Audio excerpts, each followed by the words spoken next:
I think we should be going live now. I'll just check out it. I'll check out my channel first.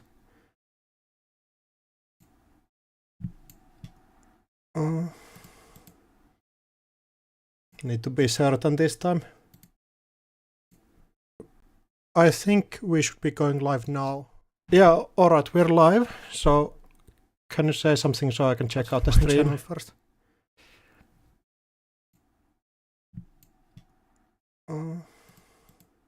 It takes some time. Need to be certain this time. I think we should be going live now. Yeah, alright, we're live. So can you say something so I can check out the stream channel first?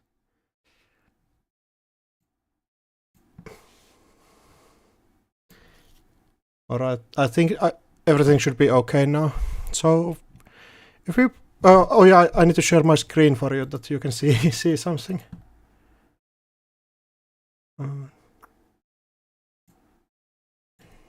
Here. So you don't have to rely on the stream delay.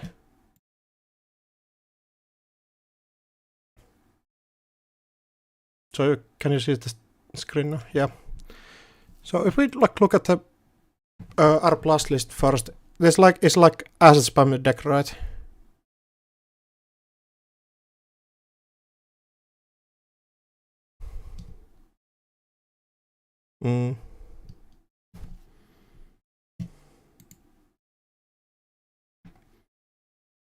Oh, sorry, they cannot hear you yet. Yeah, looks like no. Wait a second.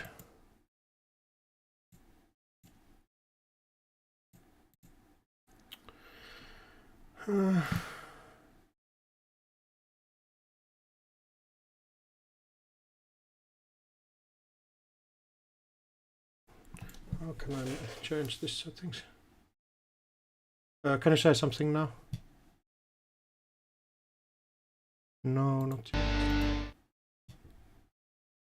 Looks like it doesn't treat your audio as desktop audio for me. So OBS is not picking it up. I'm looking at if I can open another.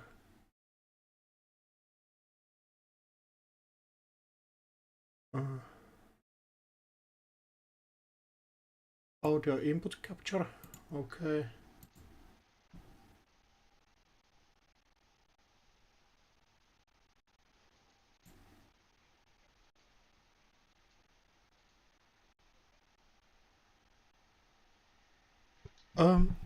I think it should be, but I don't know how to do that.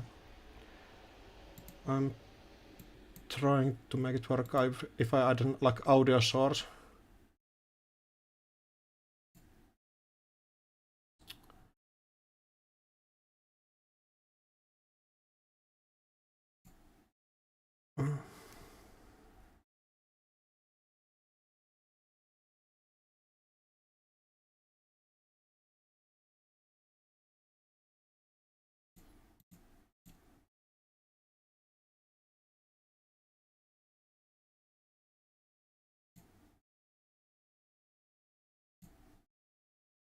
So if we say something now.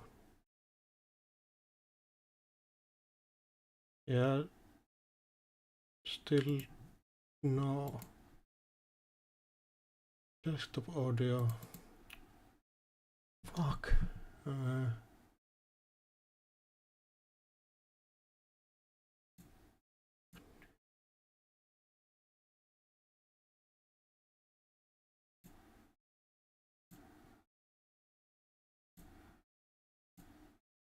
Should have checked this out beforehand. Oh no.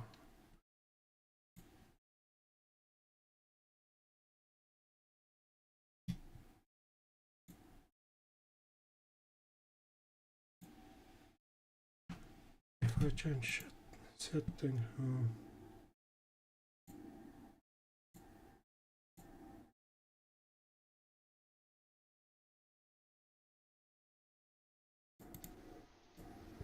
So if I say something now. Yeah, still.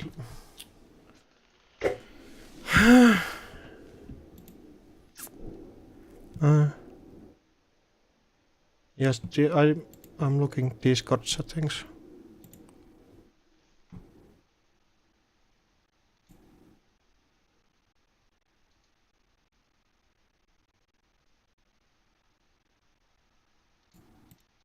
So if I change input settings and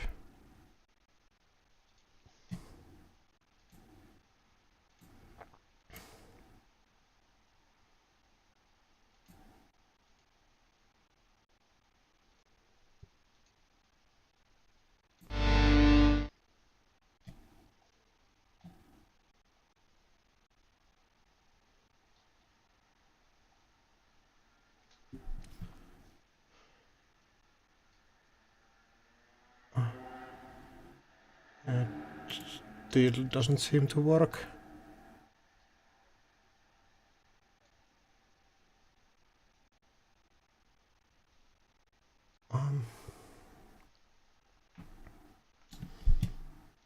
Authorized Discord.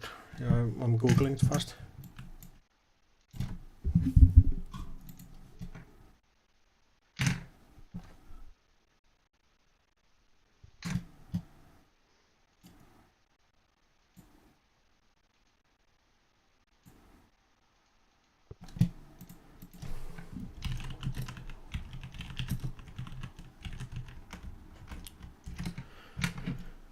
Go to sources.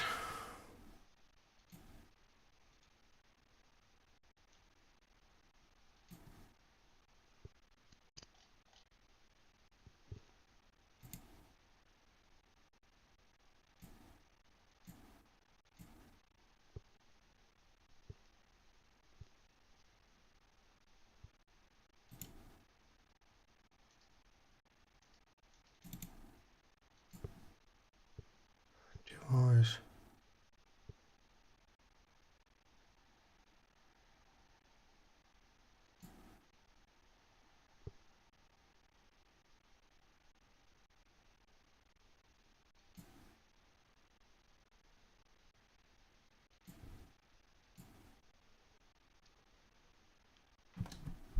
So if you say something now.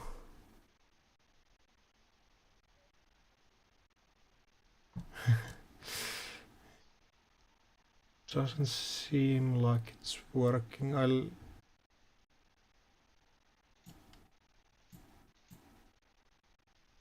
think the stream is. Doesn't seem like it's working. The stream is down currently, I think. I think it should be working now. Stream is. Doesn't seem like it's working. The stream is. Alright, stream looks like it's up. Alright, is anybody in chat still watching? Okay, Alright. We have voice, let's go. Alright, we have liftoff, let's go. I didn't even think about that could be a problem, but now I have it set up at least that it isn't a problem in the future. Excellent. Yes. Alright. So as yeah, you're saying. Yeah, like the deck list looked like it was an interesting one. I was wondering like the differences between this and like the QTM's list. There's like a bit more asset spammy, right? Yeah, so as I said, like the deck has like lots of similarities to an asset spam deck, you know, like just by seeing the 19 assets you have some idea already, right? And the bladder wards and so on and so forth, DBS, blah blah blah, right? And that's like basically the main difference between this deck as well as the QTM deck. The QTM deck actually is trying to like score behind ice. They've got crypto crashes, right? Yeah, I think so. And yeah. So for my list, like the only time agendas are on the table is if I'm trying to sneak up an Ares, or alternatively, it's like the mid to late game, and the runner's definitely afraid to run anything because they don't want to trash anything, right? So because they get you hit by can just put, Oppo instead. yeah, exactly. Oppo because they get hit by the Oppo research. And if they run a face down card, a face down install, and it turns out to be an agenda that's not a Bellona, they have to seal it, and they might just get Oppo anyway. So yeah, the one interesting thing that I was looking at the list is like how do you end up scoring because you don't have like any kill threat. So is it like just waiting for shipments from Vladisberg showing up and using the one Suns and City Grid to get the stuff scored? Yeah. So in general, it's the main way that you get the first REs out, or the way that you set up the stasis effect on the runner, so to speak, to generate this board state where the runner doesn't want to trash anything, is by scoring the first REs, right? Yep. So once the first REs is out, and maybe even the second, basically all the assets on the table are like untrashable without the runner risking just losing the game instantly from to Oppo research and the tempo loss from clearing the RE stacks, as well as my own tempo gain where I draw into the Oppo research, right? That kind of thing. So at the end of the day, the basic win condition is the runner goes tag me, and then now suddenly your freedom of informations are free to score, and you can just go install advanced shipment to fast advanced Bellonas. That's the normal method. And so this kind of worked for most of the Swiss rounds where people didn't know my deck list and they couldn't they see like Maryland's, they see Bladder Wards, maybe they see like a drafter, and they can't really account for all the influence. So like maybe they assume I'm on like some kind of mindscaping, and if they assume that I'm on some kind of kill plan and they have like Steelskin Scourings in hand or so on and so forth, maybe they decide to say, you know what, I can't take this anymore. Let's just go tag me and like kill all these Bladder Wards, because like once the Bladder Wards actually start going to work, doing Bladder Ward things, you can't really protect yourself from kill with Steelskins anymore and that kind of thing. So in the Swiss rounds, people are like a lot more willing to go tag me because they're willing to risk not dying, just to be able to clear my board. And which is why in the Swiss rounds, like in some of the games that I had that was streamed, I did win by using Shimmer from Vladisberg, like either on a Bellona or like some other combination of agendas to score 3 points in a turn. Yeah, this kind of seems like so it gains a lot from people not like knowing the lines exactly, and when you like know the least wins like Swiss, you kind of start knowing what cards do you need to deal with and what you can let sit on the table. So yeah, so you will note that technically this list only has 4 tag punishment cards. That will be the 2 shipments as well as the 2 freedoms. And shipment obviously only turns on when 2 tags. The run has 2 tags. Freedom is technically works if the runner has 1 tag, but then you still need like the Sansan on the board, that kind of thing. Yeah. And it really only starts turning on the runner has 2 or more tags even. So again, this comes back down to if the runner doesn't know that they're supposed to be only on they can't be allowed to be more than 1 tag, then they just go to 2 tags and they think, oh, I don't die to mindscaping or whatever, but then I can just score out. Yeah, I think that makes some sense, and we probably will see in like the matches how it ends up working out. So you will see like in all the games that I played in the Top Cut, people were extremely careful not to be on more than 1 tag. I believe Tuno in our in my first round of the top cut match, Tuno was extremely careful to be on at most one tag, like the whole game, for example. And if I may like diverge a bit into like deck slot considerations, like of course any tag that needs to have some amount of tag punishment, right? So like in hindsight, knowing what I know now about like the runner play patterns,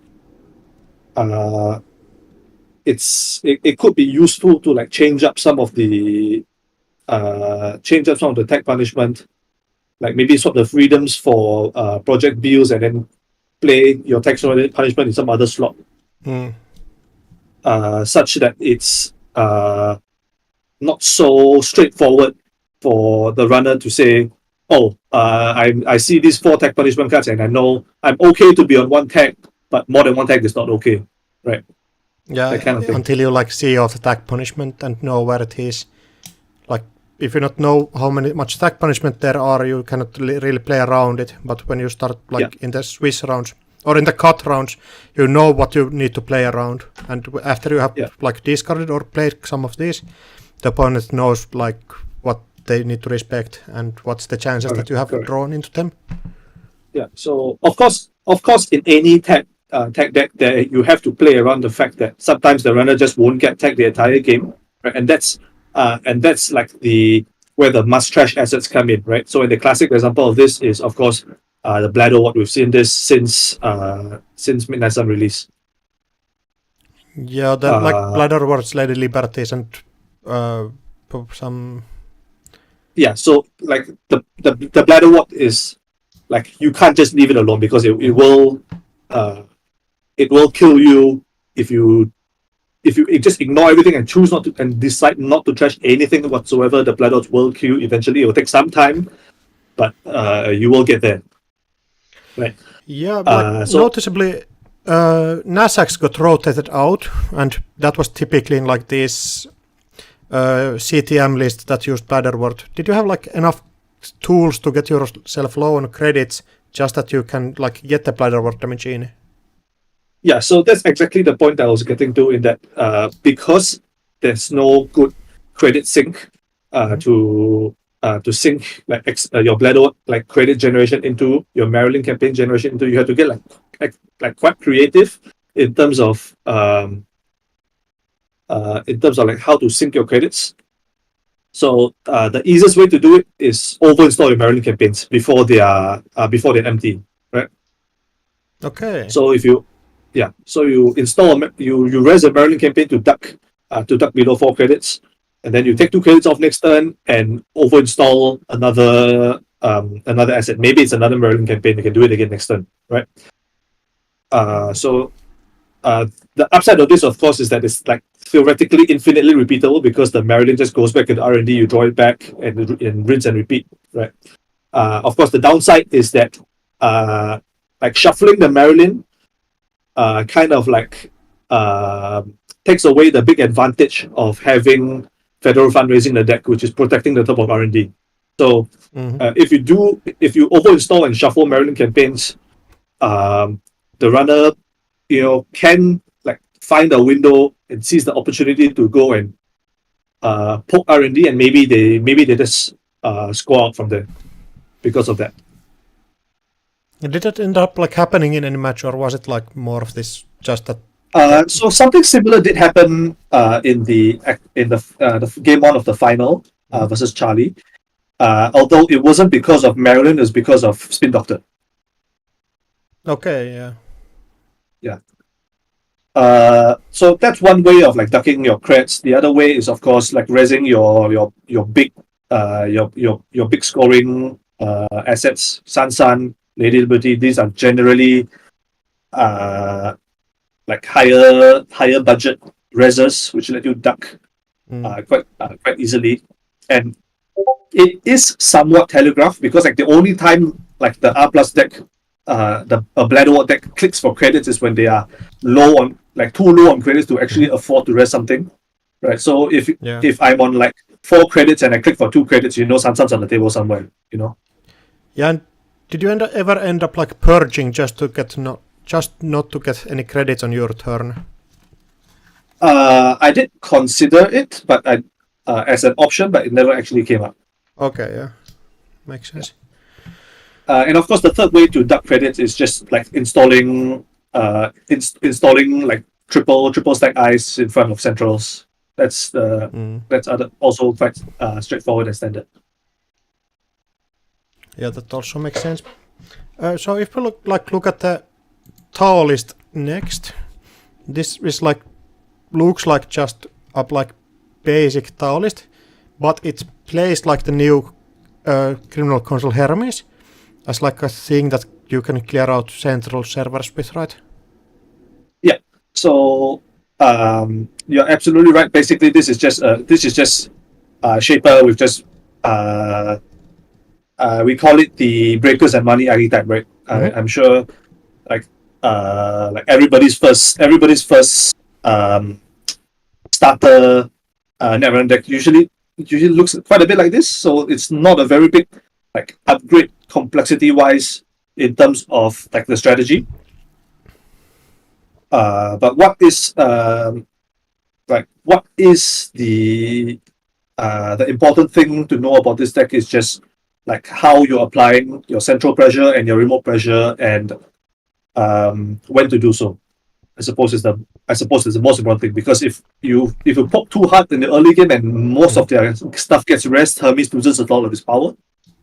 So you can't go too hard. Yeah, that makes sense. Also, the one thing I was thinking about was the breaker suite. It feels to me interesting that you import Corroder and Carmen instead of playing in-faction options. Or just importing different barrier breaker, for example. Yeah. Maybe. So the breaker suite is actually a question that has come up, and I'm sure in everybody's testing over the previous week, thinking about oh my god, paperclip rotated, so on and so forth. What the hell is my breaker suite going to be now? Yeah, I was doing exactly the same. Yeah, I'm sure everyone was doing it pre-APAC. And I'm sure many people have come to different conclusions. So as I did say in my description, that the majority of the idea for this deck, this came from the King, who I was talking to for quite some amount before the tournament. Unfortunately, he couldn't. He had to drop from the tournament due to some personal issues. So hope that's settled soon, of course. But so the majority of this deck's idea, as well as the breaker suite itself, came from the King. Although he was in favor of playing a fixed breaker Mimic plus Ika. So the idea is, of course, Mimic deals with all the small stuff, notably Drafter. Yeah. Notably Drafter and Ika, you can just jump around to handle stuff like Trebuchet and Ansel. Yeah. So I chose not. Yeah. Oh, sorry. Continue. And Ika deals with all of the large stuff. Yes, exactly. Yeah. So I didn't want to deal with that. Partially because I wasn't really comfortable with the fact that Ika is trashable, being a Trojan, and I didn't want to have to rely on Simon chip that much. I mean, in hindsight, of course, I should have cut the number of Simon chip. 3 is kind of one or two chips too many.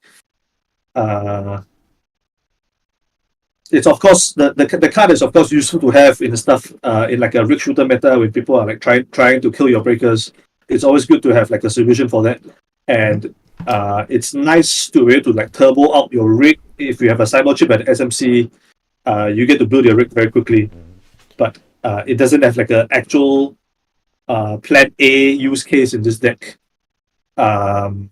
because there's no clock as well. Yeah, the clot thing was also interesting. You just didn't have enough influence for it, I assume. Yeah, exactly. So if you look at the influence in this deck, I would say there's only really 4 influence to play with in this deck, because you're playing 3 Hermes and you're playing Corroder, right? Mhm. So the other 4 influence is like kind of what you're playing with. So you can decide whether you want to be playing your Shaper killers like Echelon or Nanotech, or you splash for Carbon or Num or whatever you wish.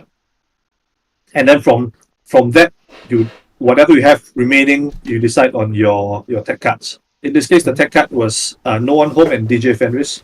But as I also alluded to in my write-up, I think like the deck's big hole is not having any HQ multi-access. And Yeah, I can see that. yeah, that stems from, again, I didn't really get too much practice with this deck before the tournament started, so I didn't realize how big of an issue it was that you're not able to clear out HQ. And this, I mean, I guess if you played Leela back in the day, I know a lot of people who were talking to me about Hermes in relation to Leela, and I mean, HQ multi-access is the kind of card exactly that like Leela wanted to play when the corp has an agenda in a remote going for a score and you're trying to snipe it out and bounce it by getting some multi-access from hand. Yeah, but I never really played Leela even back in the day, so I wasn't that familiar with like the key cards that you need with this archetype. Yeah, that sounds reasonable. So, if we have like the decks ready, we could jump into one of the games. Do you think like the finals against Kira was one that you recommended? Can we like start with that? Yeah, so yeah, basically I played like 3 games in a cut with this deck, so it was 2 against Charlie. The one I won was in the upper bracket, and the one I lost was in the finals, of course, the last game, and then the winner bracket final against Kira. So if you want, we can go to that one first if you wish. Yeah, that like sounds fine. So you have the opening here, and what do you think like going into this matchup against like this kind of rig shooter style of Obelisk? Come again? Like what was your mindset going into the matchup, and what was your game plan right here at the start? Versus the outfit, was it?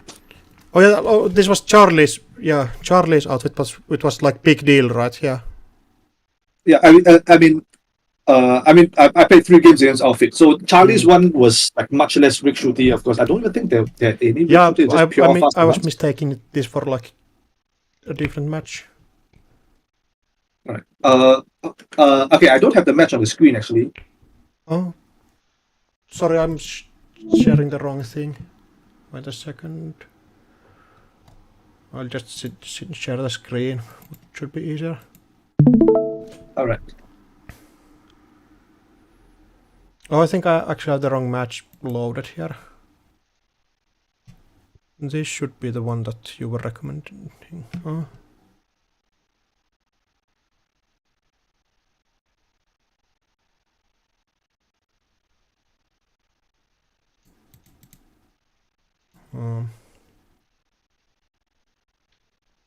So this one, yeah, this is against Kira. I can't see. I can only see. I can't see your screen share. Yeah, I can try to reshare.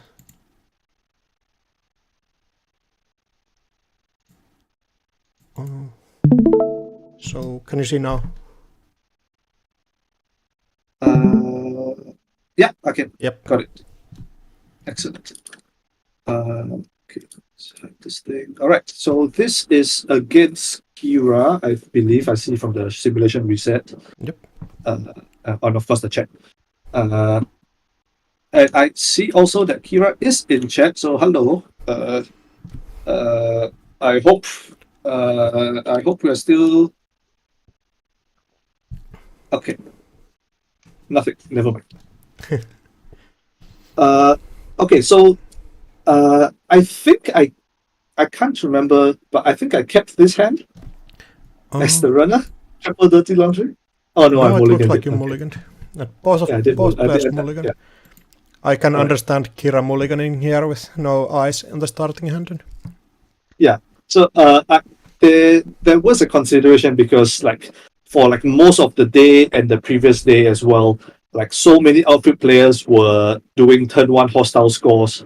And I guess it's because of the threat of like Hermes coming down turn one and like I don't want to have this hostile there when it when it installs the Hermes, which is fair, yeah. But the converse is like doing a turn one hostile is leaves you like somewhat open to single access, which is of course a calculated risk. If you have no agendas in hand, you can just trust the top of R&D and be perfectly fine with that. But I did get off like a whole bunch of like turn one dirty laundries against outfit over the 2 days, which I found quite funny. Like you don't expect to be able to turn one dirty laundry HQ against outfit with no ice. That just doesn't happen against any other ID. I think outfit is the one ID that can leave like HQ undefended sometimes if you just don't have agendas. Nobody's going to trash your like too big to fails and stuff like that. And you like want most of your eyes on the remote, I find. Like if we look at Kira's first turn. Oh. So it's just too big to fail, double ice. So yeah, this is like the kind of thing you expect out of outfit most of the time, rather than like turn one score hostile. Like, oh, I start the game on like 13 credits. What are you gonna do about it? Yeah, it's So, I think it's this or you change that eyes on R&D to push out on the remote, have like Rashida or like Atlas there. And try to get correct. that Like early. you don't, but probably you don't do that until you know what is your like the thing you're trying to push out first. So I mean, in this case, in this case, like a double icing centrals is fine. Imagine if you leave R&D open and I go like install Hermes, dirty laundry R&D, bounce HQ eyes. I just restarted the game. Yeah, I can totally see that being like a line you have to fare. So one thing I'm wondering here is placing the trebuchet on R&D instead of something that just tops the round like magnet and putting something else on the remote. But you I think the priority like playing against Hermes Tau is you know Tau is going to like mess with your ice, right? And like for that because of that you do like every face check that you can potentially get from Tau at every stage of the game is as important to make it as impactful as possible. Because there's a chance that you'll never see this. Like if the trebuchet comes down like as your third or fourth ice, you may never get to rest it, right? Because they'll just run somewhere else and it's gone, right? So the higher the earlier in the game you put down your big ice, the more likely you are that you're able to res it. And when it's rest, at least it's doing something, right? At least Tau player has to play around it and put it somewhere. And if you're good at your ice placement, wherever Tau decides to put it, at least it's doing something. Yeah, you don't want to ice archives here for like whatever reason, because the ice will just end up there. And I can totally understand that. So you just open up with setting up econ. Yeah, so this game I did like end up making an absurd number of credits, and that's just because like of the nature of the matchup where you don't really you're not really incentivized to run against outfit, because like doing that turns on their ability to fast advance because of all the bad part we give by resing the ice, right? So I mean, luckily for me the deck is just extremely good at chilling and making passive economy with casts and telework and so on.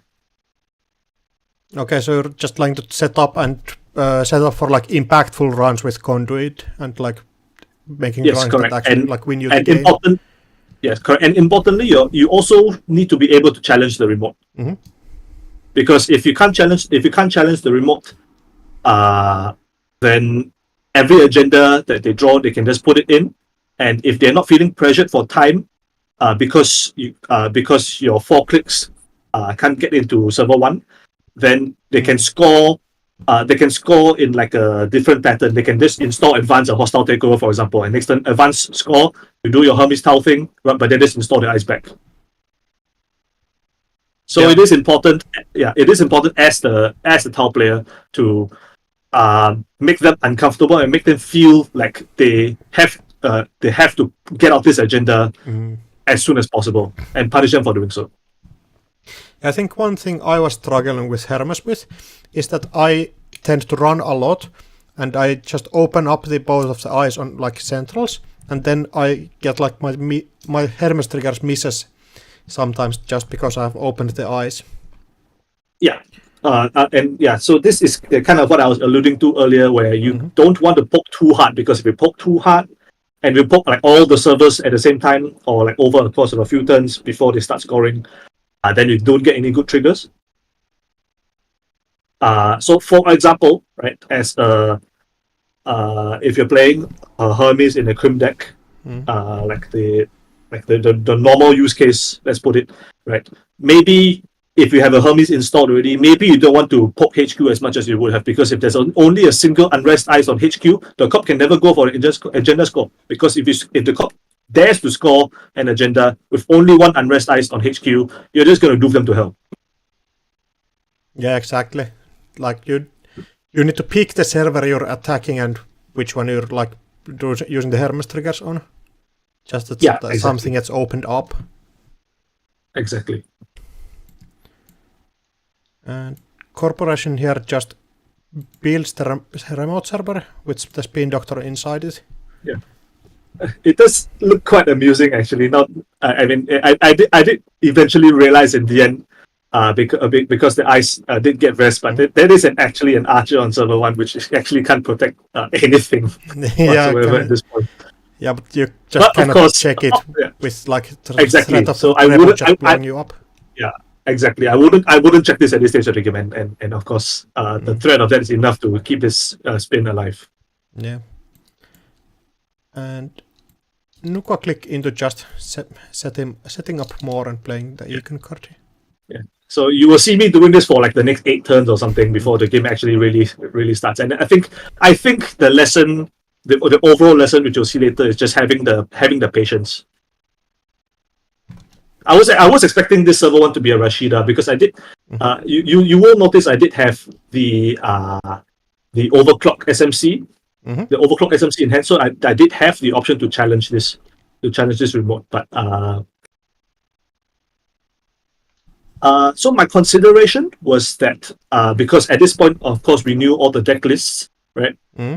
And I kind of didn't want to run any kind of like face down without having a good read on what it actually was, because this deck has like so many upgrades. They have ganks, they have corporate troubleshooter. I mean, of course, they have like the spins and the Rashidas, which you would expect, and all sorts. They have Tucana. Yeah, like if you try to check this and it ends up being something like Valentau or something, and you try to go through it, you just lose your credits and do not gain any value there. Exactly. Like if it's like a Valentau res into a Tucana, where like the Tucana isn't doing anything for them, sure, but then I just wasted my money like installing an Angolo, a freaking Angolo, and turn 2 against a Valentau. Yeah. Just losing so many credits and giving the corporation access to bad publicity that they score out with. Yeah, so the worst thing server 1 can be is Rashida, right? Because it's not advanced, I'm not scared of any kind of over advanced Atlas play. Yeah. And because I know the deck doesn't have any fast advance, no seamless or anything. I think it has one audacity, but yeah, I'm fine with like a turn 3 audacity, right? Yeah, makes sense. Yeah. So yeah, that's the overall reason for leaving it, and it turns out it ended up being a spin doctor. So, good news for me. Yeah. So, just drawing up and simulation resetting. into a decent and getting the Atlas actually on the like chance to get out an Atlas and a couple of different more eyes. Yeah, so this already is a little bit of the punish for installing the archer as your first answer one, because now if you can't realistically defend this archer if you try and go for an advanced play, you need more eyes first, which is why like the second spin goes down. Yeah, it isn't protected enough to push out an Atlas here. Exactly, but you do have the tools to do it with border control and Valentine now. Yeah, on like following turns. And I think this is the first turn you actually do a run. So just drawing up and do Dirty Laundering Archives probably. Ziad is asking, do you do reverse and Tau, try poking HQ instead of R&D first and try bouncing R&D eyes? So yeah, that is like a consideration. And I think it depends on like the state of the game and like I think it's like a little bit of like a trap to like go into a matchup thinking that I want to force reses on a specific central because the onus is much more on the cop where they want to put their initial pieces of ice, right? And then you have to react from there, because if you come in with the assumption that I'm just gonna poke HQ to begin with, and then they don't put any more than like a magnet on HQ, for example, right? Then you may end up losing a lot of like potential value that you could have gained from checking other remotes, checking other servers. I mean. Yeah. And basically playing the Econ thing. Still not contesting Rashida here, but I think that's a similar like idea that you had on the like last turn. Yeah. And here Kura goes draw with a Spin Doctor. Or draw one card, Spin Doctor, and draw and then install an ice on RD. That is a lot of ice. Wow. Yeah, so I mean the ice here is what? Valentine, Trebuchet, Ansel, Double Magnet. So I was aware of the Ansel from the deck list, as well as the Ganked, and I thought that was a pretty interesting idea, but I mean I feel like in practice it's hard to pull off without using an Atlas token, and you kind of don't want to use an Atlas token. I think Kira was talking in her like decklist write-up about like the Ansel include, and I think she said that it's not like the correct choice here, and you probably want to use the influence on something else. Right. But of course, it is a very scary ice by itself and worth respecting. Like it's not good as good as Trebuchet in this deck, but it's close enough that you have to respect it.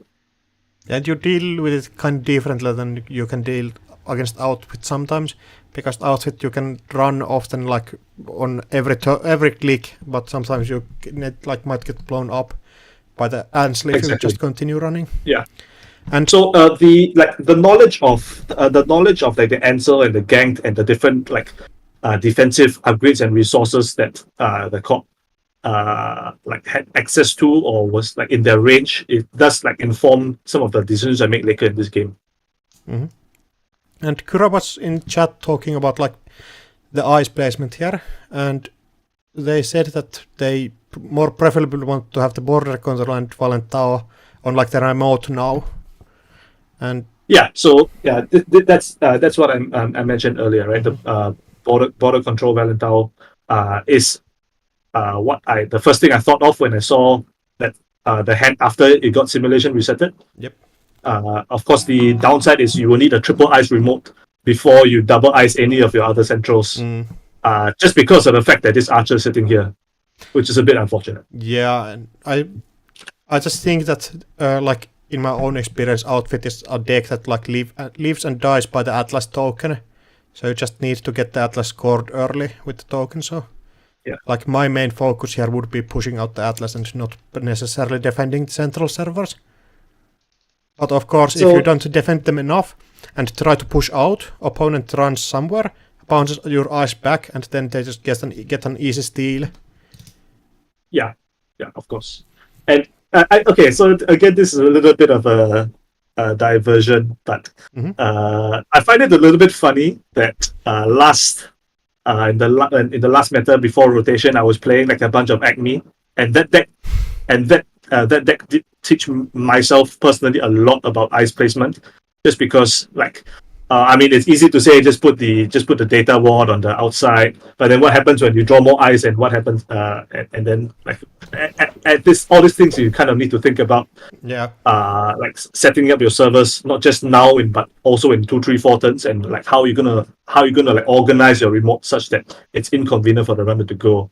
So yeah, so the deck did teach me a lot about ice placement, and then we fast forward now to this meta where I'm playing a runner deck that forces the corp to think a lot about their ice placement, which I find is quite ironic. I think like this style deck might be really good in like the first couple of tournaments where people don't have really experience about their ice placement. They're not really sure which is best to wear against this like unorthodox style of deck. Of course. Right. So yeah, after there's pitching there's out a discard agendas. Okay. So yeah. I guess the game plan from this decision is just try and go for a hostile score before anything else, because you go for a hostile score and then now the archer is live, and now you can start playing the remote game. Yeah, that might be an option. And after like securing R&D, you just think that you have time before the opponent has their things set up. I mean, it has to be said, like having like a 5 ice hand is not actually that bad against Tau, just because now it's not like you care. It's not like you care whether stuff gets bounced just because you have so much of it to spread around, and because your outfit, you're so rich, you can afford to pay a couple install costs here and there. And the install costs do end up, getting quite ridiculous towards the middle of the game. You'll see in a bit. Yeah, and also Kira really doesn't have a window to push out with 2 self-modifying codes, even if like you pay most of your credit total against just stopping the advanced Atlas play. It means that the corporation is so much deeper into like hole after that. Yeah, exactly. So your turn is just drawing up with the Nuka and just keeping setting up, basically, I believe. Playing Econ. Yeah, I mean, you'll notice we spend a lot more time talking on the corporation's turn rather than on my turn, because my turn is like just honestly super boring. Take money, run archives, continue installing cards. Just keep setting up. Yeah, it is a like sensible play here because the corporation is not presenting real threats right now. Yeah, exactly. Like the policy is just you can poke if you want, but there needs to be a purpose, right? Yeah. Because it doesn't seem that there's any kind of scoring going to be happening anytime soon. So I'm happy to just get my own econ up. Yep. So drawing up again and just placing 2 eyes on both central server and server 1. Yeah, so there's kind of a incentive to just start stacking your install cost now, because you see this too big to fail, and you see this too big to fail with 15 credits, and the runner seems extremely not interested in trying to force in you kind of reses. So if the runner is not making you spend credits, you got to spend your own credits yourself. So just install more ice. It's fine. Yeah. I think this is like why you want to keep the Atlas also in hand, because if you push out on server 1, the runner forces you to use reses, and both of you go lower on credits, and you have much faster way of bouncing back with the too big to fail. Exactly. Telecast ticks out, just drawing up with Diesel and putting down a Carmen. Yep. Yeah, so this Carmen I just installed, and I did make a comment about being slightly unhappy about clicking for credit because like I was like, where are my why do I have to do this? Where are my freaking Telework contracts? Yeah. There was a statistic on stream the day before when I was playing against this same outfit deck. I think the opponent was I can't remember who the opponent was. It was either Chris or I think it might have been Chris, right? Where the end game board came up and the statistics said credits gained by the runner 160, credits gained by click 0. Yeah. And I kind of maybe took that to heart a little bit too much and decided that I like let's keep the statistic up against outfit. I mean, I guess it wasn't to be. You just could not have clicked for a credit. That's always an option. Just waste the click somehow, running empty archives just not to run empty archives. I don't want to click for this damn credit. Just go for the like personal price at stake here. And still, like Kiro has not managed to set up like a scoring threat or anything. Hit mouse, that's correct. Yeah. Yeah. So just drawing up and finding another Atlas with ice placed on server 1 again. Augustus, if I see a smartware distributor in any of my Shaper decks, you have my full permission to disown me. Okay. Not a smartware distributor enjoyer. I won't consider it smarter. Not here. Not yeah, here. Same. I thought about it in one of my Adam decks at some point. Oh, yeah, okay, that makes sense. I just didn't have any other options at that point. And it was a one-off only. Yeah, Kira says, yeah, playing the hedge was a mistake. So yeah, I think I agree here. Like going from your last instance play, I thought the plan was just triple install ice, get a 3x3 brick, and then you go to 9 credits, so you get to go exactly hedge too big to fail install, something like that, right? And that sets up the scoring attempt. Mm-hmm. Yeah, but so hedge here is definitely. I can see the hedge fund and play an ice on server 1. If your next turn play is to ice server 1 again and install advanced Atlas or something, because the reses on the server actually push you down to lower credit, so I don't think you have to set up for it necessarily, but you just need to push out the Atlas and get the like ice reses to cost you money for sure. low on credits.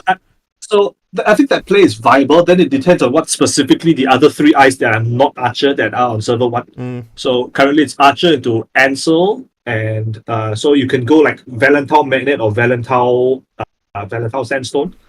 That's like I would wish that you like the border control was here, so you can tax out the runner more. But with on 33 credits, it's going to be hard. Yeah. So Valentau going there, forcing out 2 different breakers is always nice. Yeah, I've been there, Kira, top 3. Well, last year I only made top 4, so this like at this point I was already extremely happy from being like bettering my previous top 3 is better than my previous continental result, and I think this is like the highest placing I ever like made it in the event this big, and it's also like just the biggest event I've ever placed in. Period. So there were some like butterflies going around there as well. Yeah, totally understandable. And the exhaustion is a real thing. Like I was playing so much worse after like playing for like 4 hours already on the first day. So it's a real thing that you need to keep in mind is the like mental stamina that you're taking out.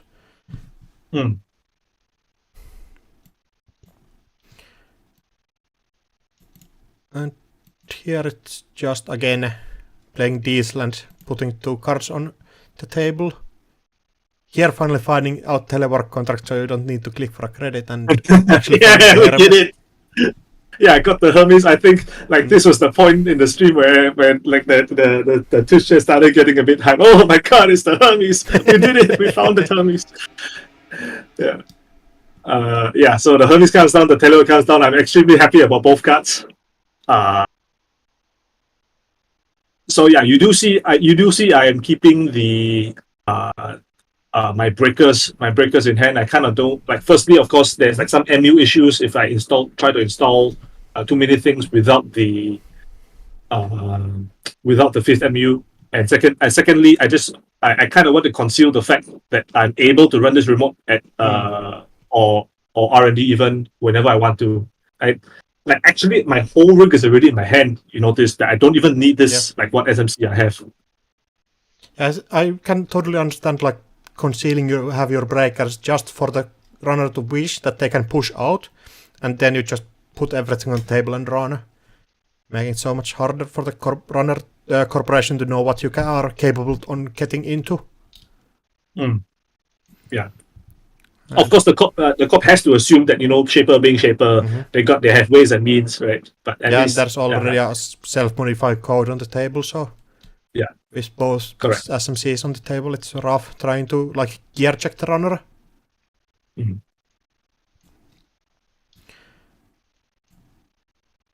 Still drawing up with triple installing all of the servers. So that is a brick of ice right there. So I mean, you see the border control, there was kind of the option to just go border control server 1 and like maybe next turn try to install advanced Atlas. But again, the question comes down to like, can you rest all the eyes on this remote before without being able to cast this too big to fail beforehand? And that comes back down to not playing the too big to fail before the hedge fund like 2 turns ago. Because so if you had played too big to fail before hedge 2 turns ago, you maybe server 1 like maybe advanced server 1 in the Atlas in server 1 is a play. Yeah, and because but now it's not, because the too big to fail is stuck in hand. Yeah, and you don't have enough money to raise all of the ice here, even though if border control is 4, this is 2, so it's 12 credits to raise here on like the server, because Valentine gives the credit back. So yeah, it's like 12 credits. It's 12 credits to go in. Then, so it's like in theory you can keep me out, right? Or maybe I'm disincentivized to go back in again. But then you're on low enough credits that I think you can't score out an Atlas token even if you keep me out. Yeah, you have can't to if fail first. You need to not install one of these eyes, and then you have enough money to push out. So if you don't install the magnet here and just install the border control on server 1, then I think you have enough money. But it's always quite spooky, especially against like 33 credits. Yeah, so I think it's still not like a safe thing. This is like I have been thinking out of having like advanceable things in outfit, just as a way to bluff out the runner for interacting against your like Atlas turns. So doing stuff like NGO front, for example. But it often ends up being just too slow. I think there was NGO front in this deck, if I remember correctly, actually. Let me go and pick it up.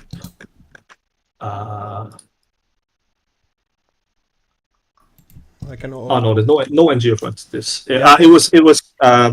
It was Charlie's deck that had NGO front. I remember. Having 3 different outfit decks in the top cut makes it a bit hard to know which one is which. Yeah. The play patterns are different for sure. Yeah, they are. And alright. Oh, I do remark on the quantity of ice. Yeah, the square. This is one of the first times I've seen a 3x3 all unrest. Like you see sometimes that 4x2 on archives as well against like Sneak Door or whatever archives pressure, but 3x3 is quite rare. Yeah, and you just still keep drawing up, putting down another telework contract. Yeah, you have no idea how happy I was to see the second telework contract. Yeah, it's +8 credit in some time, so. Yeah, especially in a game this slow. Yeah, and here is one of the like things in Kira's deck. It was basically like a mixture between Atlas Rush, Outfit Rush, and a Rig Shooter deck. So like Shaper having enough tools to get stuff back in hand might like make this a rough matchup in already. That's correct. And I did mention like the 3 symbol chips being a bit excessive in this deck that can't really use them, but against Rig Shooter, I'm happy to have them there. How much did you think that Rig Shooter Ob was going to be a threat in the tournament? I think there was going to be at least some of it. Like just in general, the Staff Rune combo. Like I was sure like at least a couple of people were like going to be on that, and as well as what was it? Zato Circuit, that's right. Yeah. And I do think there is a Zato in this deck. So yeah, I believe there is a Zato in this deck, yeah. So like I was extremely afraid of like playing against Rig Shooter, so I checked against it a bit, but it ended up being less than I expected. I mean, the one of the few advantages of playing Shaper is that you don't need to tech against Rig Shooter specifically. Just by being Shaper, you're already like somewhat protected. Yeah, you have Shimmel chips and different tools. Because every Shaper deck plays Shimmel chips, right? So, like just by existing, you are kind of teched against Rig Shooter. So that's nice. Yeah, and Shaper is like only faction now that is like auto guaranteed to be good against Rig Shooter, with another closing out the windbreakers and stuff. Okay, so here we go. 4th ice. Fourth ice on the remote. 4th ice on HQ R&D, and then playing 2 big. And there we go. Too big to fail. Getting the massive stack here. Yeah, this was the exact point in the match. Right, when I was like, oh my god, I wish I had takes these 3 cards in HQ. I wish I had a Legwood right now. Yeah, makes sense. Some agendas have to have piled on HQ. Exactly, there's only 30 cards left. So still just setting up and putting Symbol Chip down.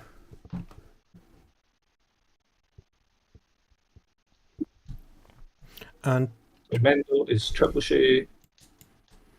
Trebuchet finding an Atlas and a SDS with an eyes on HQ. Yeah. So it is a little unfortunate at this point because you did shuffle back a whole bunch of like econ, and you've still only drawn 2 before you've drawn 4 more agendas. Yeah. Yeah, but then again, like this is part of the problem of the outfit, where too big to fail. Like if there's one wingers of too big to fail, they can only play one of them at a time. Yeah, it doesn't like stack with itself at all.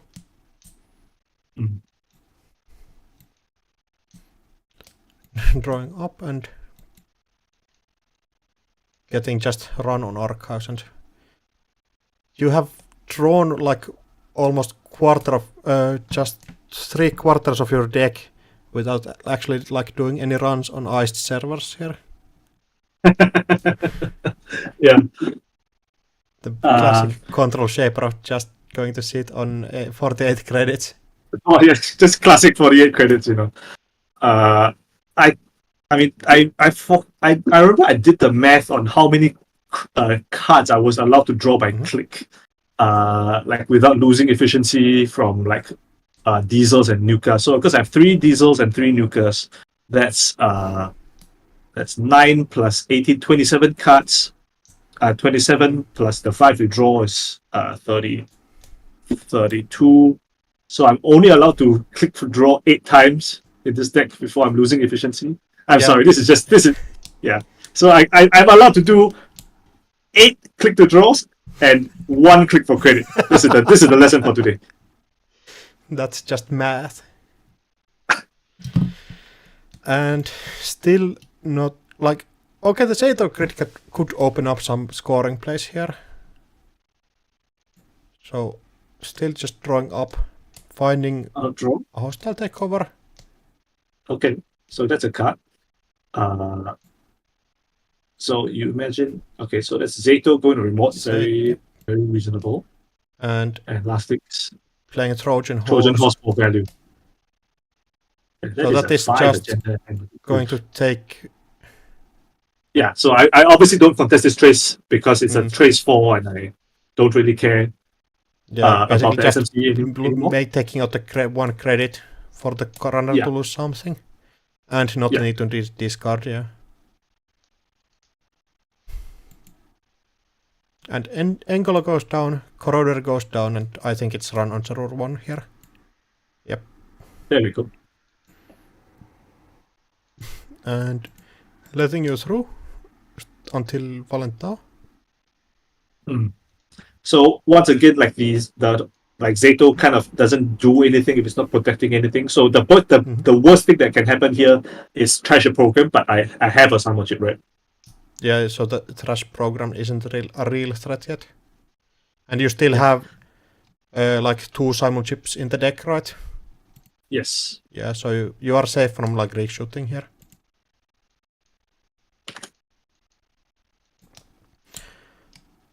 Yeah, letting the 1 subroutine fire where the run cannot be ended. Running through and getting rid of the Zato grid. Yeah. Yeah. And so install advance. So I'm a little bit I'm like kind of okay that that after this run that Kira's still only on 3 red part, but then of course she goes and just scores up hostile from hand to go to 4, which is of course, as everyone knows, the magic number from outfit 4 red part to start doing your red cap stuff. So like the moment they get to 4 bad pub is the moment that the game is actually on, because 4 bad pub and a hostile means that they theoretically don't even need to play in the remote anymore. Yeah. Right? Yeah, so you're actually on some sort of a clock. You just cannot. So now I have to go on the offensive. Yes, exactly. Yep. Like here is the problem of running like outfit is that you allow them to get the bad populace to get to 4, which is like the huge number for them. Yes. So like it's the first runner turn that looks a bit different. Yeah, correct. So so I was doing some ice swapping here, and then we're trying to figure out what. Yeah. So I did bounce R&D ice to go first click conduit, second click run. Yeah, just running with conduit 3 times. So this is trebuchet, everything rest, control, paying out like the real monies. Carmen breaks this for 6, I believe. Yes, 6 is correct. So do bear in mind the reason it's so important to just be so patient and sit on 48 credits and not make any runs you don't need to, is that look at the number of credits I have after just 1 run on the central and 1 run on the remote. From 48 it went down to 22. Yeah, 36. Or 32 plus 4 going to 26, yeah. Yeah, so it's like it seems like you have a lot of credits, but it's they end up going really quick. Exactly, especially against outfit ice. Yeah, and here Kura doesn't pop the border control, but you end up finding the one like hostile takeover from the deck. Yeah, so this single access was quite fortunate. Oh yeah, and then doing the switch and then bounce eyes on R&D just to make it more accessible. Yes. Yeah. So like the stack on R&D has been withered away really quickly, even with like just 2 points going on the like table or off the table. So this is just what Hermes Tau does. Does right. Like eventually, as more agendas get scored, the trebuchets are all just going to clear out to where I don't want, where I don't care about them. Yeah. Right. And then just conduit digging. Yeah, is this a border control pop? Yeah, I believe so. Yeah, popping the border control. And I think I go back again. Yeah, makes sense. Not finding anything on the second run though. There's a huge amount of agendas on HQ already, so it's understandable that the density in R&D is lower.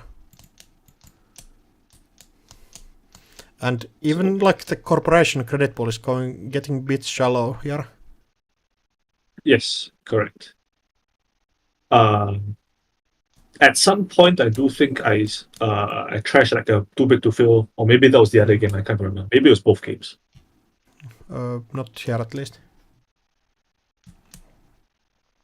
Yeah, Kira, I don't see you like needing to rest the border control on the first run. It's just ends up happening that you get hit by the like unlucky hit. Yeah, that's just RNG. Yeah. So then So installing R&D, of Rashida course, and putting very 2 natural. installs here. The problem here is that you are on 4 credits, so you don't really have enough money to res any like real threats here. Yeah. So like the line I could see from like Tau here is installing the DJ Fenders and going to get those like HQ pokes, but without multi-access that is a bit rough. Yeah, so I did consider that. I mean, so there's 3 servers that are worth like considering because specifically the cop is on 4 credits, right? Because you want to continue conduiting, of course, right? DJ fundraise is down, so HQ is also attractive. And then of course you really want to find out what's in server 1 if someone's trying to sneak something fast. And because no Rashidas have been seen this game, like server 1 likely is quite likely a Rashida, So I think I would have been more inclined on this board to go check server 1 first rather than HQ. That also makes sense. And you get through the Valentau for free here, so it's not a big like loss for you to check it. Correct. And yeah, you end up checking the server 1 first. I don't believe there is any res here. Oh, resing the archer here. The archer, okay. So Carmen pays 8 for the access, but yeah. Okay, so this is the point where I kind of like outplay myself. Because I was thinking, I'm not sure. I wasn't sure that like Kira would like res an archer and go down to exactly 0 credits if it wasn't like a trap in this remote, and I was like super afraid that this was a gank, like super afraid. Because if this is a gank, I go into this archer again. I lose another 8 credits to Carmen. Yeah, and then I was afraid that might break my back econ wise for the rest of the game. That's why I chose not to access. So you end up not breaking the end run. Yeah. You're just like checking out. But still, you get like the conduit digs here for like free with all the bad publicity. Yeah. And end up hitting an agenda here, I believe. Yes. Yep. So I hit agenda. So yeah. So I bounced whatever it was in server 1. So I think that was a play there was a play from Kira to on this conduit deck, you just rest the Rashida. Yeah, that could make sense. Yeah, I think that's the best. That's the best play. Yeah, like learning that you might rest early against like Hermes is like a thing that you need to keep in mind. And not using the Tau trigger. So I trashed. So over here I did trash too big to fail. Yep. And Trashing too big to fail and two unseen cards. Yeah. Which one of these one is a regulatory capture? Yeah, correct. So I didn't really care that much about like the swap at this point because the cop's on 0. Yep. So and you get I through felt by like the trebuchet for free. Yeah. So to me it's like not a big deal, right? And I don't want to mind game myself. In fact, not knowing that I already had mind game myself earlier this turn, right? Yeah. Funny how it works. And so then you just end up digging R&D with the conduit again. Yeah. Do you hit a virus here at some point? Yeah, so I don't think I've seen the virus this game yet. On this turn, you go to 3. Then you access on unseen card, trash to Kana, access my virus, yeah. Oh, yeah, there it is. Right. Yeah, so it is kind of a bummer that you hit the virus, but at least at least you know where it is. And you get it trash, and you still get the conduit counter off that run, so you haven't lost all your value yet. Yeah, and here I think you're in such a positive situation that it doesn't matter too much. You just still get the value and just keep digging for the agendas. Yeah, I do remark on the yeah, finding the Mavars. The Mavars. Finding another ice, putting the ice trebuchet on server 1 and still bouncing back on R&D. Yeah, so now server 1, for me, because I conduit lock, I'm allowed to just put everything on server 1. I mean, of course, I don't know that there are like 4 agendas in HQ at this point. But to me, I would rather put all the rest dice on server 1 because like HQ is all unrest, and I have a DJ Fenris in hand. Yeah. So just drawing up, trying to find a too big to fail, I believe. It's the one thing that might like get you out of this situation here, but ends up not finding it, putting a Rashida back in there. And so it is like a consideration here, like the what if that Rashida got rest and couldn't get Hermes, couldn't get bounced by Hermes. What happens here? Because you gain 3 credits, draw 3 cards. The upside is you are now you're now able to go credit hedge fund, and you go credit hedge fund and draw. You get to rest your second eyes on R&D against the rest of the conduit. But the problem is, if I I still can probably get in regardless of whatever the second ice is, right? And then now it's all fresh cards. Yeah, and then you just find one agenda, change onto Valentine back to something unrest, and then you just keep digging, basically. Yeah, and then let's not forget that with the Rashida, you also still have to discard cards, and that's like extremely problematic at this point.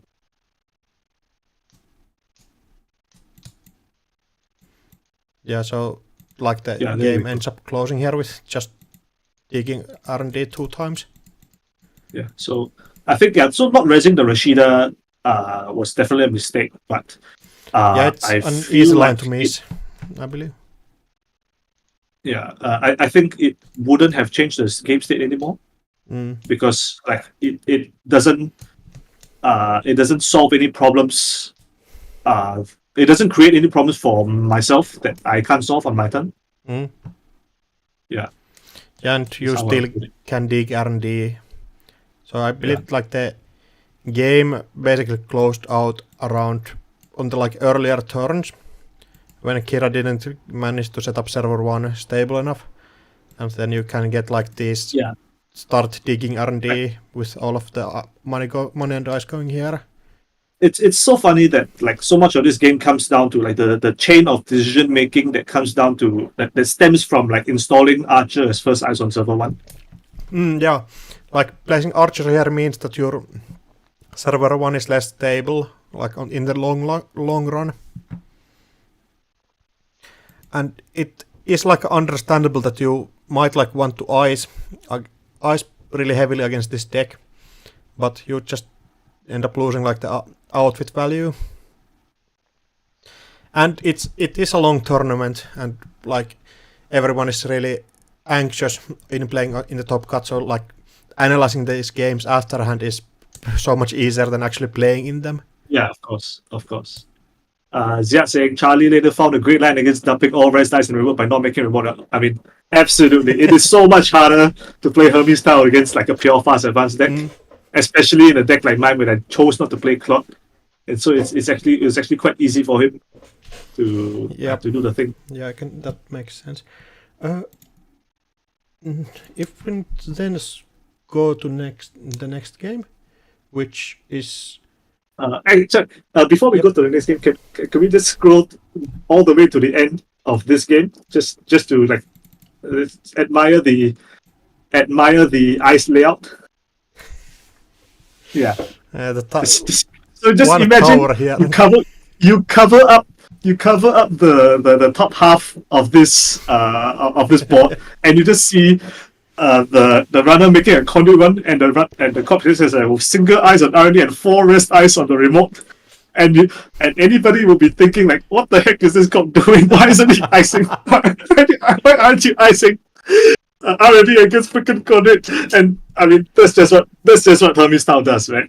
It sets up this really weird like board states, similar to like some APAC situation where you just join the game and look at like what's happening here.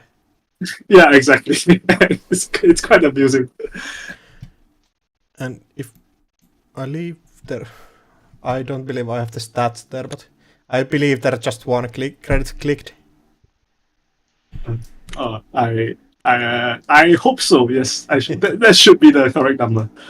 The only allowable number, 1 or 0. Yeah. So next is like the other game you recommended here, which is the finals game against Charlie. Yeah. Yeah. On you playing R+ here. Yeah, that's correct. So this one, I do recall looking at Charlie's deck list and seeing that he had spent influence on 2 Carmens and 2 Unities, which is of course very sensible in a post bin breaker meta. But like seeing that he had spent 4 influence on breakers instead of like anti-asset tech like Aeneas or Miss Bones did leave me quite confident, actually. Yeah, in the matchup. Yeah, just in the run-up leading to this particular game. I think that makes total sense. You will see how wrong I was. So you were on winner sides here, right? Yes, correct. Yeah. I was on the winner side. Yeah, that feels like a position where you go into games a bit more confident when you like need to win just one, and it sometimes like might end up biting you. Yeah. Well, we all know what happened after. I like have the similar experience from like fighting games where you start getting confident. There is that you get that sense of security. Yeah, I need to win just one, and then you play a bit sloppy, and then you get afraid on the second game that you're going to lose. And I think important to note that this game was 72 minutes long because it was untimed. And of course, I don't blame Charlie whatsoever for taking his time against this deck, because the decision trees are quite hard to find. But he did find them, and I mean, kudos to him for that. Oh yeah, and kudos to him for playing through the fatigue. I just remember watching this game, and it's going to be wild in the end. Yes, of course. So basic opening, icing up, and stop. I hate Jintaki's sound. So just icing up and putting 2 remotes down. Yeah. So step 1 for this deck is scoring Aris. Like Mhm. the game doesn't really start for this deck until you score Aris, which is why some of them can take like can feel so draggy because like phase 1 is difficult. Like Yeah, you need to sneak it out or do some like chicanery with Miss Bones or just fast. yeah. Yeah, you need to fast advance it, Lady Liberty, blah blah blah. Find a window after they've cleared some oppo tags when they don't want to go in again. That kind of thing. Yeah, might be scary. So this is rather just placing down the dreamlet. Checks. Yep. Just not letting you get the random Arias informant here. Yeah, exactly. It is very important. It's very important not to let me get Ares off. Credit and fermenter. Basically like playing econ. And this is like these interesting things that people have already adapted to the new meta. If this was like if hard-hitting news was still a card, you would never get away with these kind of play patterns. Yeah, that's absolutely correct. Yeah, so there has been some adaptation from like the old meta. So that's my turn. I do rest both of these cards. Then of course Bellona goes to the bottom. Oppo, which means that you just put down 2 other cards and pushing out to tomorrow's headline here instead of like trying to get iced Ares. So actually, what is going on here is that because I know that Ares is like basically, as I mentioned, it's like plan A for this deck, and you can't really go to step 2 without scoring the first Ares, right? Yeah. And the runner knows that as well, right? So you have I'm reasonably sure that Charlie will want to check server 3. So which is why I let him have this tomorrow's headline. Yeah, to slow him down a bit, so I can oppo him next turn as well. Then tomorrow's headline also gives them the tag, which means that they have to sit around more clearing those. Correct. Hoshiko trigger, just putting down that and face checking there. Yeah, so he makes an extremely nice play here, actually. So he gachapons a Hush, right? So of course your best hit is like a Unity, so you don't need to worry about like any virtual service agents for the rest of the game. Yep. But Hush is like amazing here as well because now you just take the face check, and you don't take attack. Just a credit instead of losing like credit getting attack and everything. Yeah.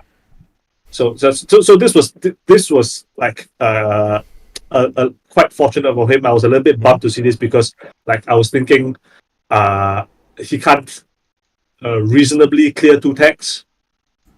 But by this play he only needs to clear 1. Yeah. So it's just clearing the tag.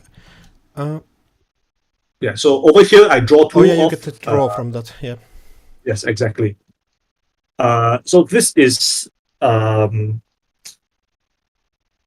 like basically the majority of the reason why you want to be playing assets out of R plus instead of Nerve Hub.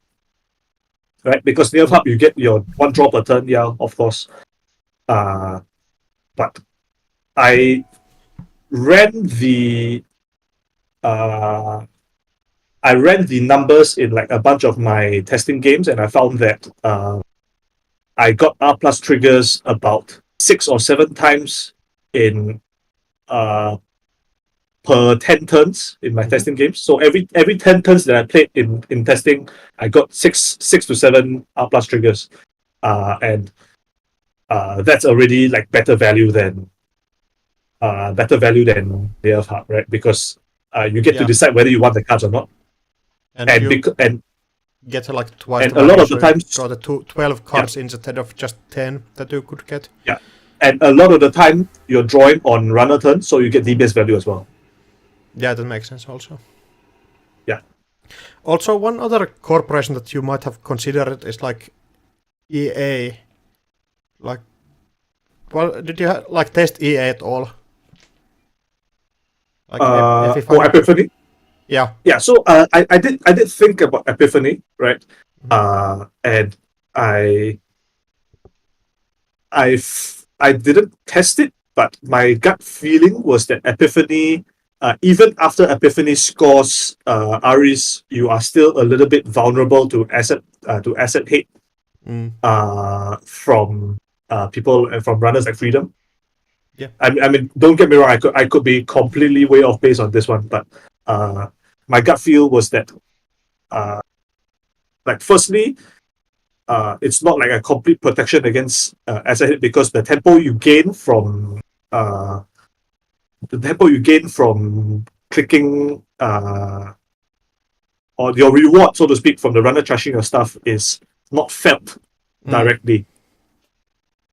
And because of the interaction between DBS and federal fundraising, my R&D is already protected against single access, so I'm not. I don't value the information that Epiphany gives you about R&D as much as I usually would. Yep, that makes sense. And corporation runner just clears out the tag and installs Apollo and Poem.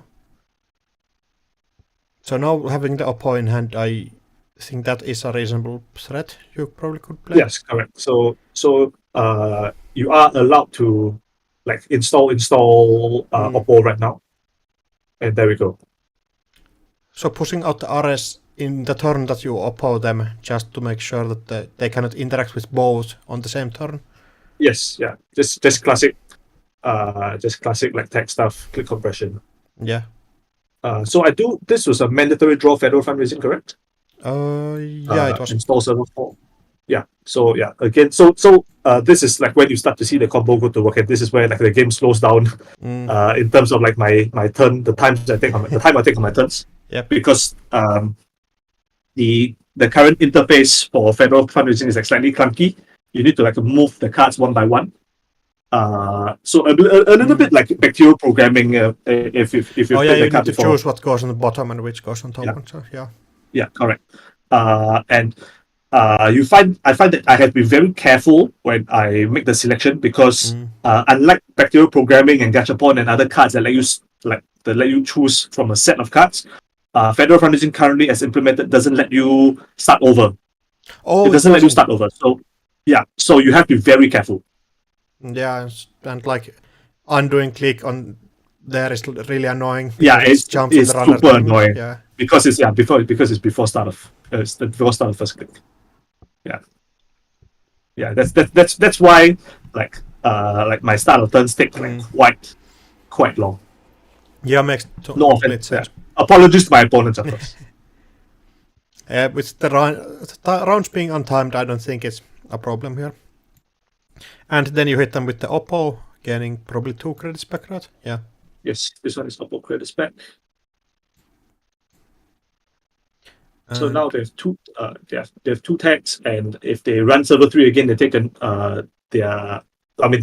they probably won't, but if they do, good chance they take another tag at the very least. Yeah, I believe the correct play here is just to clear the fermenter and take the tags out. Yeah. Yep. But you kind of have to. And getting the Keiko down also, just to get more value of the pollen poem later. Yeah. But now you can get the AR enhanced security out from the table. Yes, correct. Also, combining effects of federal fundraising and daily business show to really like put all of the agendas or cards that you don't want the runner to see on the bottom of the deck. Correct. Any agenda in the top 3 you can send to the bottom. Any card that you want you can draw to your hand. And any that you are okay leaving on top, you can just leave on top for the runner to single access. It's extremely powerful. Yeah, so they really just need to wait out until the agendas have come to R&D, and then they take the all of the damage from the clear bladder wards in the meantime. Yes. And I believe it's just like the mandate 3 advances here. So over here, I actually do I draw? Yeah, so I do draw a card off of federal fundraising. So Yep. like normally you would just leave it on top to single access. But in this case, like I just want to fill my hand for upcoming turns, so I do take the additional draw. Yeah, just making sure that you have enough cards in hand. Yeah, and so you don't need to do it if you're going to be discarding and so on. But in this case, I just wanted to draw an extra card. Yeah, makes sense. And with the 3 advances, now the runner is really annoyed in trying to clear out all of their like remotes. Yeah, exactly. Yeah. Anyway, to answer Wacko's question, yeah, you as I just explained, you normally leave it on top unless you just want to tempo to do like tempo install things. And in this case, in this board state, I mean, Charlie's not likely to check R&D anyway. Yeah, I believe if Charlie checks R&D here, they get like really punished by another oppo here. If you just randomly access an agenda, then you just basically lose the game on the spot here. Yes. But they end up just running here to get the Hoshiko trigger. With so if this access was an AI enhanced security, I think the game could have just ended. Yeah, that's true. So if you want to be really safe, you'd poke on archives or somewhere where you don't accidentally. If this is an AI enhanced security, the game I think almost just ends on the spot, because if I find an oppo on the next federal fundraising, it's flat 3 now. Yeah, it's really going to be really rough in that situation, but luckily it doesn't find an agenda here. Yeah. And then just starting to set back up again on the Paladin credits and the Fermenter credits. So bouncing back to 5 with an install in middle. It's the Hoshiko value. Correct. So I think like even though Freedom gets like free trashes and stuff like that, once the Ares comes down and the runner can't really trash anything anymore, right? Then that's the point where Hoshiko starts like pulling ahead of Freedom in terms of like how much value you can gain on your own turn. Just by like being able to play Keiko Paladin, getting that card draw and resources off of your Dreamnet.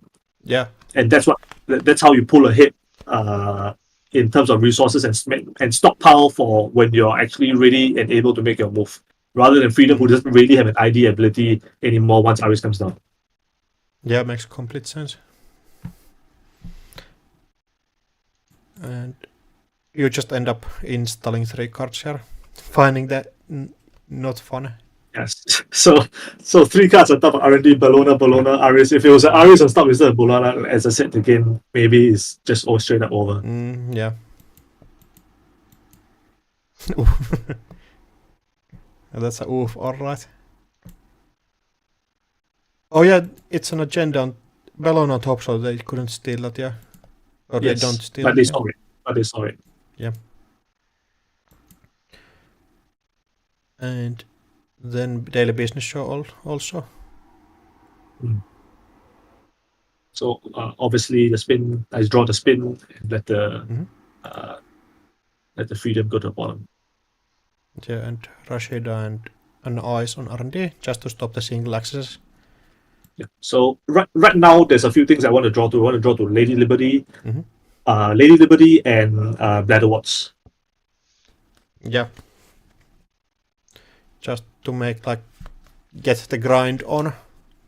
Yeah, and like give Charlie targets to trash, the must trash things. Yeah. Yeah, so you see that the Merrily campaigns are not really doing anything right now. Whereas if in a normal Nerf hub deck, or an object with Marilyn, you just snap install those. But because you it's so actually need the difficult to credits. keep your credit, in this step, it's actually challenging to keep your credit total down. Mhm. Like it's not a priority install. And sometimes even if I install, I don't res them for multiple turns. Yeah, that's like a really weird thing that happens nowadays, that Nasax is no longer in the game. Like you probably would play 3 Nasaxes in this game, right? If it still was in the Yeah, of course. rotation, yeah. Goes without saying. And speaking of not resing, something I actually found out, like I didn't really find out in testing, I found out during the tournament, is that you don't really want 2 DBS res at the same time. It's very weird. Because if you have 2 DBS, which means if you have 2 DBS, all the cards you see with Federal Fundraising will go none of the cards will go to the top of the deck, is what I mean to say. Yeah. Yeah, which kind of defeats the purpose. Yeah, you just don't get like the best filtering anymore, really. Yeah. Or your filtering ability doesn't improve because you're still seeing the same number of cards, right? Federal Fundraising always gives you 3, but then your ability to control R&D deproves. Yeah. And runner just ends up checking server 3 here, just to probably make sure that it's not an other AR enhanced security or any other like real threat. And so you really don't. It doesn't cost too much to check here, so. Yes, exactly. So this hash is really, really valuable. So access retriever, and I do recall on the live stream, Charlie took like 2 or 3 minutes on this decision to trash or not to trash. Yeah, I can believe that it's going to be a hard decision here. Yeah, so he did spend quite some time here, and the commenters did remark it was an extremely tough choice, and I'm not sure that like either trash or leave Rashida was like necessarily wrong. It's just a decision that you have to make in the moment. Yeah, I think both lines are like totally reasonable here. Yeah, so it's just both are bad. Both are bad for him and good for me. Just how good for me is the question. Yeah. And it's hard to evaluate. Yeah, totally. So deciding to leave it on here, meaning that and I res it because playing around falsified credentials, you know. Oh yeah, just just as in case. Yeah, that makes sense. Yeah. You don't lose anything by resing it here. Yeah, of course. Carmen comes down and drawing up, probably discarding another useless Dreamnet here. Yeah. So I take Rashida here, of course. Finding Ping, AR, and Bladderbot. Yeah, so I bottomed Spin Doctor here. Yep. Because I have one on the board already, I think. Yeah, you do on server 5. So maybe that was wrong. I'm not sure about this decision. I did think that I wanted the ping because I haven't seen any fractal yet. So like the ping is okay for pushing through a Sansan or whatever. And I did want the second Aris just to lock it in that my stuff is just untrashable forever. Yeah. So also getting a Federal Fundraising draw, like change here. Yes. Reorganizing all of the cards and yeah, so this is a point where I mess up. Oh yeah, you don't get the daily business show anymore. It's very important. Yeah, it's like super easy to do, right? And it's super easy to make this mistake because you forget that you've already done your DBS off of Rashida. And now there's a freaking 2-point agenda on top of R&D that doesn't defend itself. Right? So of course the runner doesn't know this, right? But yeah, it's also a mistake that you really cannot make in like real world at all. So it's one of those things that you need to play on JNet to learn how to play on JNet sometimes. Just to make sure that you get all of the triggers correct. Yeah, well said. And yeah, and you can imagine that if you're not super familiar with like the DBS and Rashida, you can just randomly get game losses. Because imagine if you try to take your DBS again on this federal fundraising, and your opponent calls the judge and says, this guy put an extra card on the bottom of his deck. Oh yeah. That means it's so easy to get a random game loss. Yeah, totally. It's just you need to be like prepared on your deck, sometimes like in tournaments, just that you don't make these mistakes. So it's like playing other easy cards to make game losses on, stuff like Peace in Our Time was one card that got. Yeah, I think that's the most easy card to get, like not even a game loss, a double game loss, you know. Yeah, I think there's like 3 different clauses that can give you a game loss in that card alone. At least 2. Yeah. Oh no, he's got an agenda and I play Peace at a Time. Oh no, I guess we both it has had also the agenda clause. Yeah, 3 multiple clauses that makes you lose the game with it. Yeah, so crazy. Yeah. And Suns and City Grid and pushing out Blood Words with taking credit. Yeah, so again, as I mentioned earlier, so this is like a tell that server 3 is that I want to like be doing something, because like this deck doesn't take credits ever unless something's happening, right? Yeah. And the only reason you want to be exactly 8 credits, and I mean, if you think about it enough as the runner, why does the cop want to be at 8 credits? Because 8 credits is exactly enough for Rest Sun install advance. Yeah. So like if you're perceptive enough, this is quite obvious. Yeah, it can like be telegraphed. Like otherwise you probably would be installing a card here or doing exactly like that. Exactly. Yeah. But I don't think the runner picks up on it at all. Just it's either not picks up on it, or it's like hard to contest, right? Yeah, you really cannot do anything about it. It's also a thing. You can like check HQ, but then you take a tag unnecessarily if it's a virtual service assistant. Correct. So just checking on server 6, not trashing the card. Okay, so this one, there was also another good like 1 or 2 minute think from Charlie, right? Yeah, he was thinking very hard whether to trash this, and in this exact case, I think it was correct. Like definitely correct that you trash Battleward here. Like before it's time to get set up and start doing its thing. Yeah, I can see that you can like want to clear those out and then set up, and so then you can like later. You can imagine that a regular player here would be like, he's on 8 credits, he can't duck Battleward.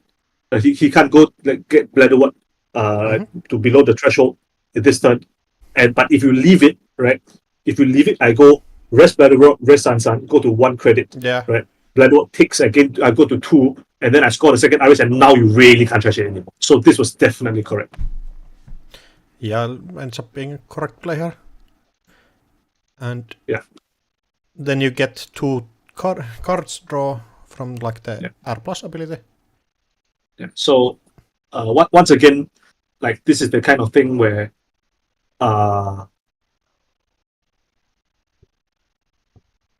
should I say? Like I think Charlie made very few mistakes this game, like that I can see, and like the one thing I can fault him for was that one random access on turn 3, which could have lost him the game if he had scored like a Aris into Oppo. Right, that's like the only thing I can think of. Yeah, Charlie was playing like amazingly solid for the whole game. It's super easy to throw the game against this kind of asset matchup that rely on tags and cards that give you them. So you just need to play really like awake for the whole game. Correct. Like I remember playing the R plus prison deck and just winning games because the runner wasn't confident enough into the deck and did one little misplay that ends up like costing the whole game. Because I get like 2 tags that runner cannot clear, or they can clear 1, and then I hit the market forces, and the game just escalates from there. Yeah. So I can see like some lines being similar here. Of course, you don't have a like reliable tagging thing, but you have assets that you like need to be aware of. Yeah. And here just installing a leech, which is So actually a really good card combined with Karma. Exactly. Karma is really bad against Brafter until the leech comes down, and then it's like super good. Yeah, it just gets through there with 2 credits instead of 4, which is huge. Yeah. And playing Bahia Bench because you get. Bahia Bench. This is a card I really did not value too much, but in this matchup specifically, it ends up being like really good, I believe. And I do think I make a comment on this at this exact moment as well in the log. Max value, yeah. Getting like everything cleared out. Yeah. Here, if I am the runner, I think about maybe popping the fermenter, because like if the opponent opposes you right here. Oh yeah, the opponent just can give 2 tags. That's right. Yes, correct. So no, at this point it's still fine because we're still not threat 3 yet. Yeah, right? totally. Like I always like think about oppo lines as like hard hitting newest lines still. Yeah. Which is like completely different. You are completely different. And I will note once again, if he had stolen Aris off that single access on R&D, even if I didn't have oppo back then, and I have oppo now, he's not allowed to trash that. He's not allowed to trash the DPS because now it's I can turn on the threat. Because it's threat 3, right? Yeah. Yes. Also, the threat 3 is really remarkable because sometimes the runner steals like Bellonas of single access early and just ends up hitting like dying to oppo research after that. So it's like super important, and like my recommendation in like against this kind of NBN matchup is that like for as long as humanly possible, you want to be on 2 threat or less. Yeah, because it means that like oppo is so much less scary because you can. So get unless they're actually like presenting you like you can steal a project bill or something that's free and something that's worth like real value rather than the Aris that's worth 1 point only, right? Yeah, totally. And that's where like some lines where you just install advance and like below on table because you want them to get on strat 3 with the oboe steal, and it opens up like this old time Wayland lines. And so here we go. So I do draw the 3rd Aris. Just because I know that this Sansan isn't really contestable. I was quite sad I didn't draw oppo research here, but it is what it is. And not pushing out the Ares here, is that just because you are going so low on economy after that point, or? So what I was thinking, what is in server 7 again? Server 7 is daily business show that you installed this turn. Yeah, correct. So I did want to get this on the board to restart the R&D the R&D lock. Yep. Before I continued doing anything funny with more Aris or Bladder Warts. So I think I have to install Marilyn here as well. Bladder Wart. Yep. Okay, Bladder Wart and the Marilyn campaign. Yeah. Because Marilyn is like the only thing that lets me sustain having to rest both a Sansan and a DBS. Yeah, that's true. So you can see over here it was quite like a delayed time. It's been like 2 turns since I've drawn the first Aris and I still haven't scored it out yet, even though this Sansan's been here uncontested all the whole time in server 3, right? But the thing is that the opponent really cannot just get random HQ access here, so the agendas in HQ are quite safe, I believe. Yeah. So no, my point is I am taking also like now that I look on it, I am also personally taking too much time to execute like the phase 1, phase 2 of my game plan. Yep. That would be my evaluation in this at this stage. Yeah, I think that might be true. Yeah. Maybe it was even correct to go install double Marilyn because like I did realize after this point it's like super hard to I can't rest DBS and Marilyn and Sansan in the same turn. So maybe I should have like installed the second Marilyn instead of Bladderwort. Yeah, Bladderwort still pays you out like the same amount, but it doesn't like give the same long-term econ. So yeah, exactly. So maybe double Marilyn is better than the Bladderwort here. Yeah, that could make sense. And opponent just installs a liberated account after drawing, right? Oh, fermenter into liberated account and randomly checks server 8. And it probably stays. It stays and putting a daily cast on the table also. Just getting a drip econ online.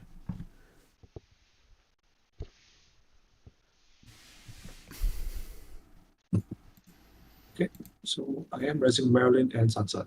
Yeah. Yeah, so you can see over here the issue, like the DBS is the DBS is just straight up not doing anything even though I've installed it. And that's because server 8 is not a Marilyn also. Yeah. Although you don't have enough credits to rest like a Marilyn and the Sansan City Grid then. Oh, you rest Marilyn, Sansan City Grid after the turn, after the things, yeah. Yeah. So you can rest you could rest the DBS as well, but then you don't have credits to score. Yeah. So like if this was a Marilyn, you can rest all of your 3 assets and still score, I believe. Yeah. And here you don't rest the Bladderwort. Yeah, because like I was exactly on not enough credits. Because if I don't rest the Sansan, I can rest the DBS and the I believe you can rest Bladderwort and Marilyn Campaign. Both of those pay you out instantly, and then you're still on 8 credits, and it can fasten us out. Yeah. So my thinking was I didn't want to rest Bladderwort until I could pay out the net damage as well as the credit. Just because you don't want the opponent to know it's there, or? Yeah, so that was the thinking, and then you realize that he already checked it. Yeah, he knows that survey is a Bladderwort, so yeah. Yeah, I guess I should have. Final turns of the tournament. It's rough. Yeah. Yeah, so you probably should rest here, but it's of course really hard to play. And then install advance, getting the other AR and security out on the table. And now the runner really cannot trash anything off the table without taking a huge tempo loss. Yes. This is like a huge thing in like losing misdirection, for example, because with misdirection you can still like trash 2 things off the table and then clear out the tags with just 2 credits. So yeah, that's correct. So not having an access to that is going to be huge. And runner just checks on server 7 to get like the Dreamnet, yeah. And take 3 from Liberated. Oh, take money from Liberated, install Twinning, and so this like the Twinning is like the most important card in this matchup. Yeah, because it allows you actually to break through the DBS Federal Fundraising setup, right? Yes. And speaking of which, it's already been 2 turns since I installed this DBS and it hasn't done anything. Right. So imagine if that Bladder was a Marilyn and is paying out right now, I can rest this DBS. I can start drawing to my oppos, Mm-hmm. to my oppos and my my third bladder ward. Yep, makes sense. Like cycling through your deck so much faster. Here you find one oppo research, and I would assume the Bellona goes back. Yeah. Yep. And so this Bellona stays on top for like 2-3 turns, and I'm not able to put it on the bottom because I'm busy scoring up my ARs. Yeah. Yeah, so there's like 2 or 3 cards deeper I could have done if this DBS was rest. Like, so all this has like a multiplicative effect down the road. And it's like it's very important to get like precise, like get your credit values precise and predict what you will need to rest what your credit totals need to be at specific points in the game. Yeah. Totally. So I do unironically believe that this ended up costing me the game in the long run. Like, and scoring this out or the putting the Bellona in the wrong spot. Like not installing that Maryland. Oh yeah, that play. Yeah, like you would be on 4 credits here and already have the daily business show. Yeah. It feels like a small thing, but the effect of it in the long term. Yeah, it's so massive in the long run because like there's 3 or 4 bad cards that could be on the bottom R&D right now that aren't. They're just sitting on the top of the deck. Oh yeah, taking up space and taking up all of the value that you're going to draw. Yeah, exactly. Yeah. But then you still can score out this Ares, which means that there's not going to be any cards trashed in this game, basically. The smiley faces in the chat.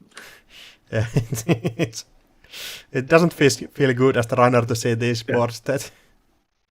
So I actually ended up questioning, like lying in bed late at night on that that night. I ended up questioning, like not able to sleep, whether I was supposed to score this third Aris also, because like in the grand scheme of things, I don't think it's relevant that the difference between 2 and 3 tags is not really relevant to the runner because like both of them are equally untrashable, right? 2 or 3 tags is like.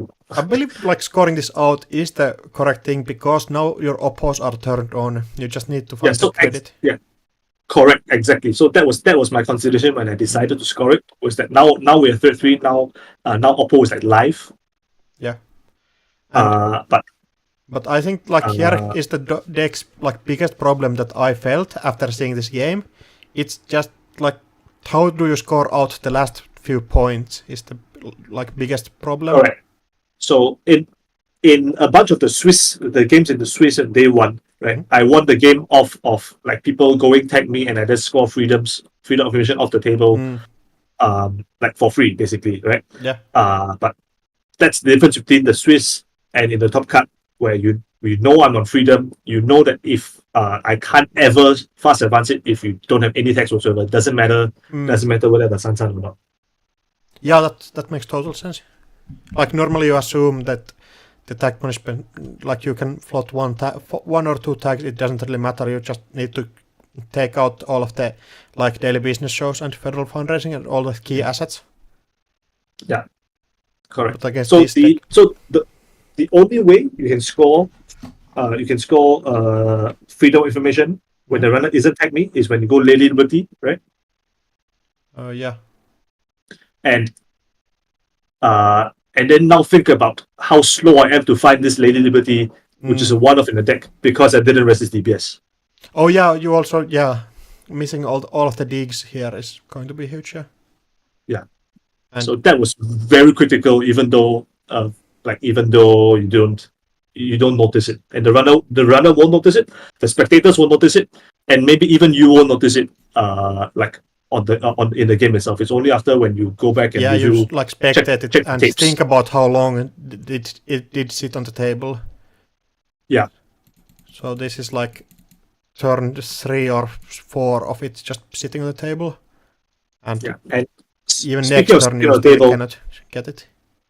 Speaking of sitting on the table, go check out when I installed server 5. Which turn? I believe it's on turn 6.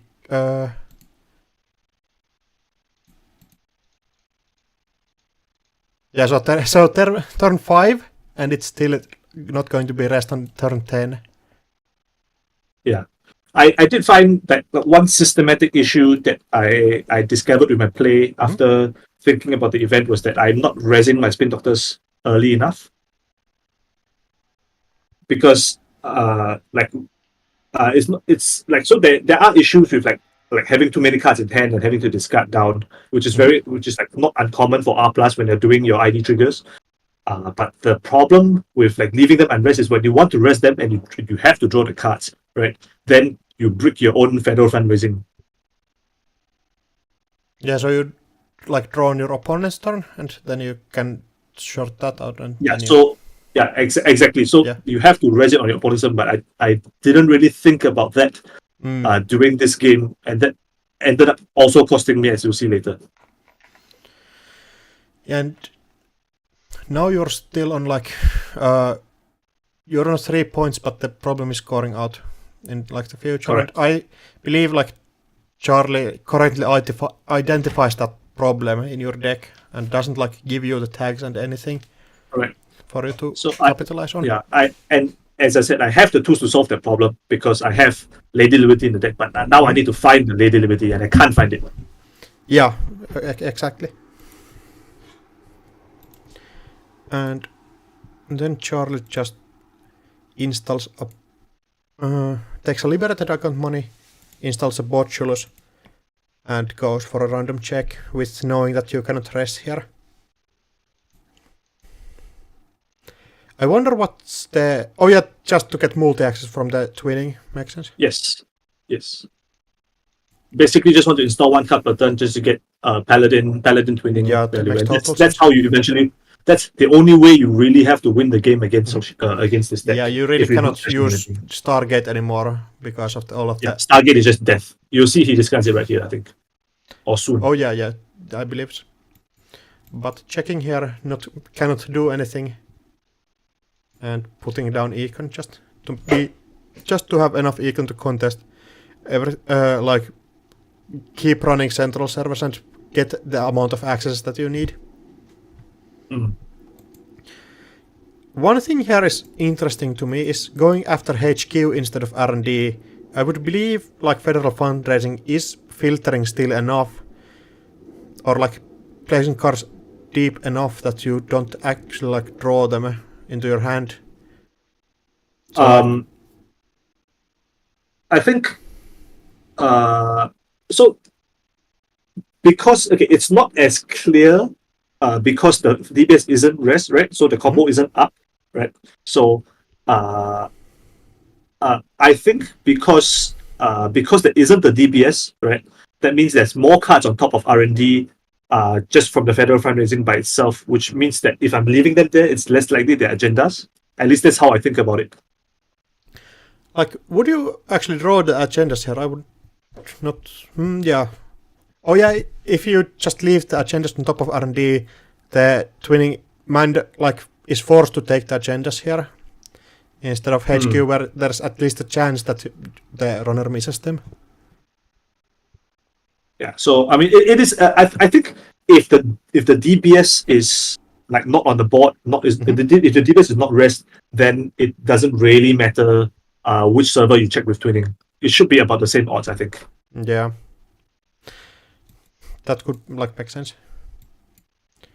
And yeah, then installing that, and your turn is like installing 2 cards, so another Marilyn campaign and an eyes on R&D with a credit. Just a credit to probably rest the daily business show next turn. Yeah, like it's been 4 fucking turns, you know. I can't. It's actually 5. I played so bad. Yeah, it's hard watching this back. I know. I was so mad yesterday when I was watching my own games.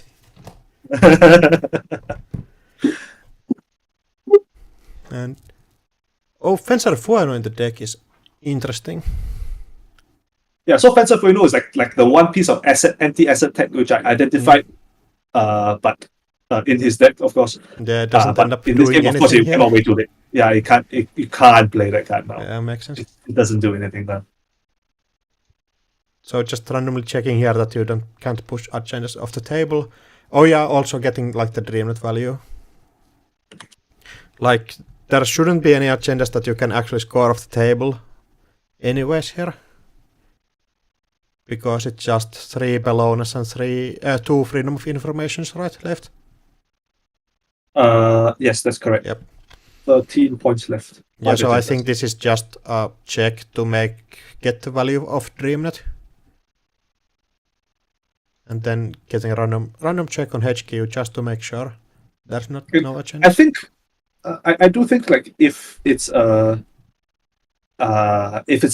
do randomly access a Balluna, I think you probably take it at this point, right? I believe at this point, yeah, because you just need the accesses and you still have enough economy to bounce back, and the Oppo is already live, so yeah, correct. I just like this is a one wasted click, but it's not going to matter in the whole game. But I think that you can just leave this click out and I think it's okay to just check fresh remotes just because it's because there's so many clicks and this game is going to go long and there's so many clicks and you're never going to trash any of these, right? Yeah, but what do you gain from checking this? Basically, that's what I'm wondering. I think the value is just to keep me honest and make sure I'm not sneaking agendas on the table where they're not in centrals. But I don't believe you can actually sneak any agendas off the table because you don't have any tools to fast advance them. It's not about fast advance. It's just just to get them out of HQ and R&D. Oh yeah, just to make them sit on the table, so correct. You cannot access them. Yeah. Oh yeah, that could make sense.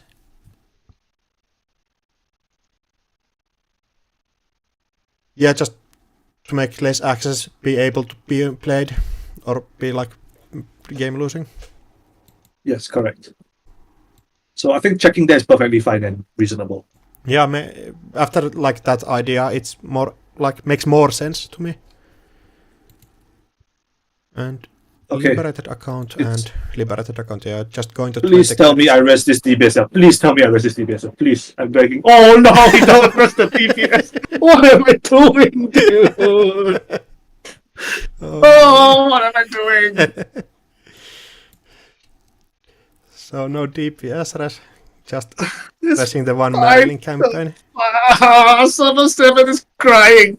Server 7 is actually crying right now.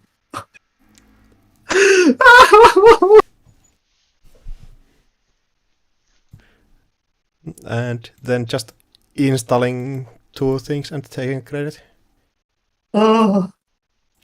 Install on server 3 probably like signals that you can start placing stuff there, and runner actually needs to check those. But I don't think. Okay, so there's actually a specific reason for this. When you just scroll to the next click, can you see? Yeah, I actually trashed the VSA over here. So firstly, yeah, just to get rid of the hash makes sense. Correct, because like hash, one thing that hash can do is that. Okay, so let's think about this, right? How does Charlie win this game? It's centrals multi-access. That's correct, right? Yeah. And in order to do that, he has to run centrals, right? I mean, goes without saying, duh. Yeah. Captain Obvious.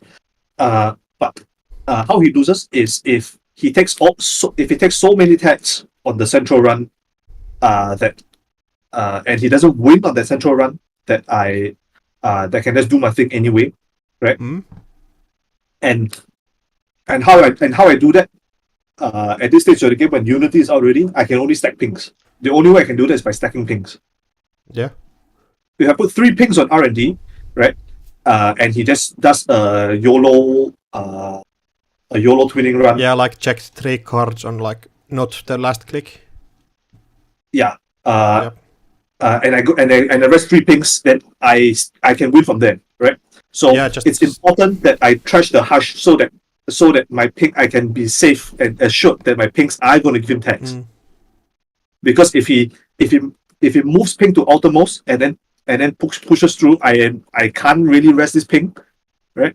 Yeah. And that's like one less tag that I can give him in this game. Yeah, that makes sense. Like yeah, so I have to just hash it. Yeah. It's a funny play, but it makes sense. Yeah, there's like reason to it. And just clicking for a credit. You probably just don't have anything to install here, I wouldn't believe. One thing that you like could do is place the spin doctor on server 3 just to make Charlie waste clicks, but Possible. That is the credit is not bad. It's just like different lines here, but yeah. Now credit is okay, even though I normally say I don't want to click for credits because because now there's 4 unrest eyes, right? And maybe at 5 credits, I can rest like ping into drafter, for example.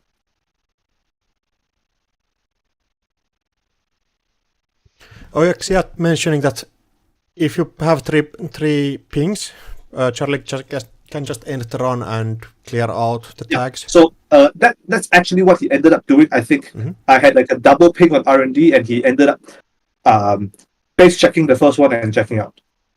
Yeah, just to be safe. So you basically just create situations where the runner can misplay in this like board state, where it can score out otherwise. Yeah. I mean, he did play extremely carefully, which is to his credit, of course. Yeah, it looks like a position where the corporation is extremely favored, but they're not like you not finding your like the Lady Liberty here, which is a forced stress, and not like getting any other like real threats on the table is rough. Like the old CTM lists had way more things that were kind of like forced trash, like cards that you need to trash. For example, if you have like chiefs here, freedom of information becomes a thing that you can score off the table and stuff like that. That's correct, yeah. Yeah, rather than just poking on HQ, accessing the spin doctor but not doing anything. Can I say at this point, why is server 5 still unrest? Can I just ask? Yeah. there's a 1 in 3 he steals this freedom, right? And somehow for some reason I don't rest server 5, I don't rest server 7. Is there something? Am I okay? Like all of this could be rest here, but exactly. Yeah. Good grief. And then just putting down stuff. Also, like there is a real threat with like decking yourself out here if you don't find the agents fast enough. Yeah, that's correct. It does get quite close in the end, of course. Yeah, I believe so. And now daily business comes online. Oh, he did it! He raised the DPS. Oh, I'm so happy. I'm so proud. Also rushing Bladderwort and the Spin Doctor. And you find the Lady Liberty now also. Which I would assume like everything goes down here. So Bladderwort, and I hate to do this and zoom out. Lady Liberty also goes down.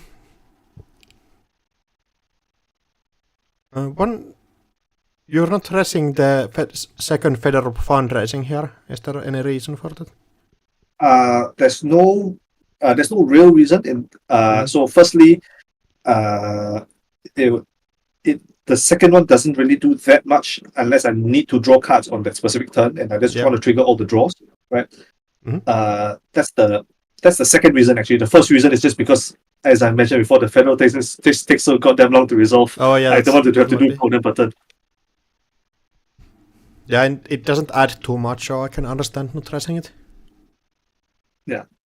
I mean, there is value in being able to draw an extra card if you need to, but like the payoff, like extra 30 seconds per start of turn is really, really annoying. Yeah.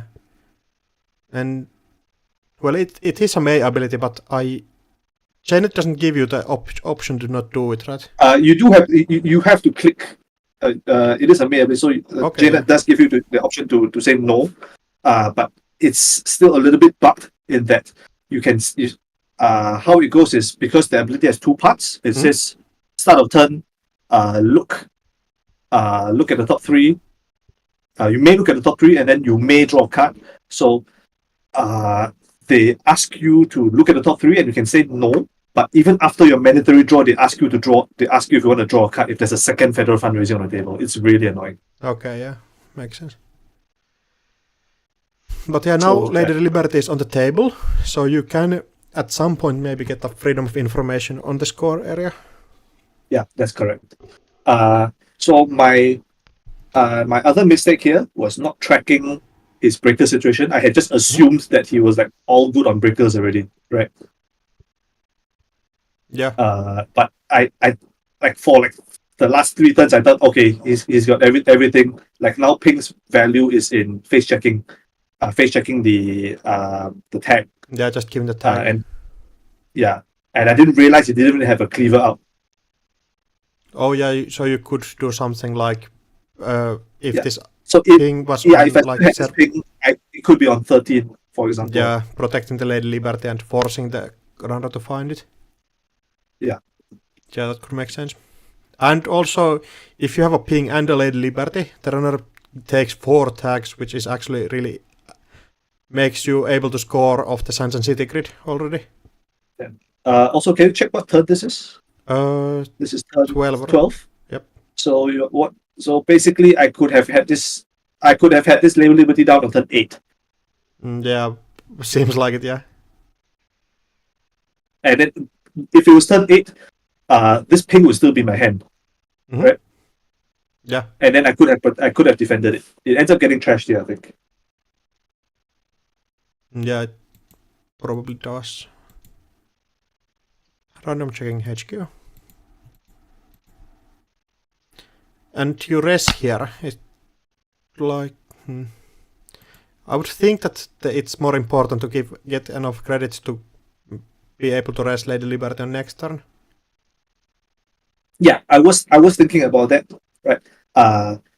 My consideration was that any chance that the runner gives me to spend down to Bladewalk thresholds without me having to do anything proactive, I should be taking it. Okay, yeah. Yeah, just to get the damage in with runners only being on 13. It's one more turn of damage, you know? Yeah, makes sense.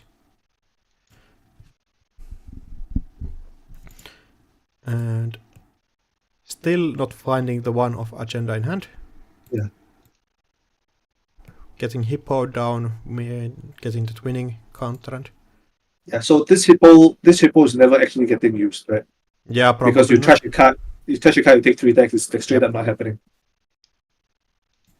So just getting a run on server 3 here. This run I was a little bit confused about. I'm not sure if we ended up trashing the Sansan after this. No, not doing anything on the Sansan. Yeah, so you did end up trashing. So I was a bit confused as to what this run was for, and maybe even resing VSA here was incorrect, because maybe I'm supposed to bluff that it's a ping. Yeah, and also you still get like the Bladderworth value even without resing here, and it doesn't tax anything, so...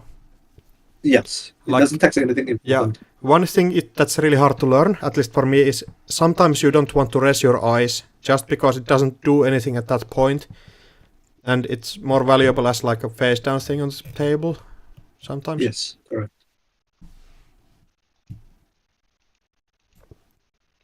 And... oh yeah, resing the Bladderworth 1 click too early, but...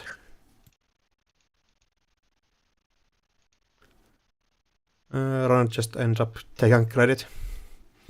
And 2 damage here is annoying. Yeah. But you don't have enough credits to actually do anything, so it's just draw and 2 credits. And so, remember what I said about randomly taking credits in this deck?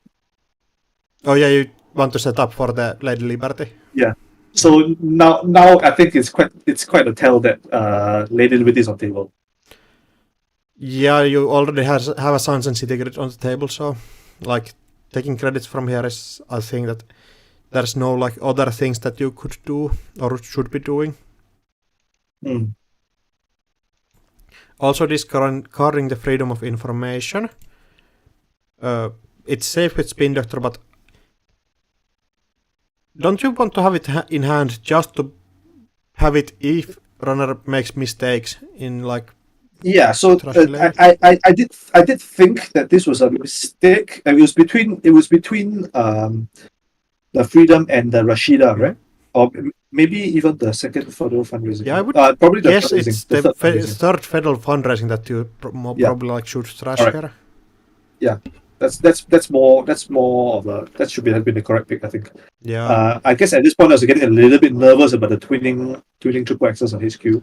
yeah, that could make sense, but like Uh. runner still getting those access in, and but yeah, I can understand throwing it out because you are scared of twinning, but I think Yeah, but runner maybe is unwilling to use it there because they have checked HQ so many times, and now you have the daily business show federal fundraising thing online. maybe I'm supposed to be okay with letting it get stolen. I'm not sure. Because it goes to. I don't. Because at this point, I know R&D is pretty safe. Mhm. He can never he can never get any single access because of the combo. Yeah. So if he spends twinning counters on a HQ run, I'm pretty happy about that. And if he manages to hit it, which means I can turn on Oppo, and turning on Oppo means I can spend down and get another turn of blade work. Yeah, I think that is a reasonable thing. So, and Yeah, only so problem I think on with balance- runner finding it is that runner starts being able to win with a single access with Mad Dash in future. But Yes, that's correct. So, but at this point, I'm not like very sure that he's going to commit. I wasn't playing around Mad Dash specifically because like to me it's because you can never know for sure where the agendas are, and if you just randomly Mad Dash on like a triple access HQ, you take one meat damage and maybe you just randomly die to Bladderwort, next yeah. turn. Yeah, like Mad Dash actually is not a real consideration here because you can't do like Stargate things anymore. But Yeah. still, if you find the freedom of information, it means like one Bellona is game, and there are still 3 in R&D. Yes, so I can correct. understand throwing it out, but like the other line is also like considerable here. It's just like which branching path do you want to go down? Yeah, I made a lot of bad branching paths this game. Well, server 7 was on table for a long time. So runner just what's the first click here? Install Boomerang. Oh yeah, installing Boomerang on Just for twinning. Oh yeah, twinning counters makes sense. And Yeah, spending the counters on HQ. Importantly, the Boomerang is the only way for his deck to generate twinning counters after he's decked out. Oh yeah, like indefinitely, yeah. Yes.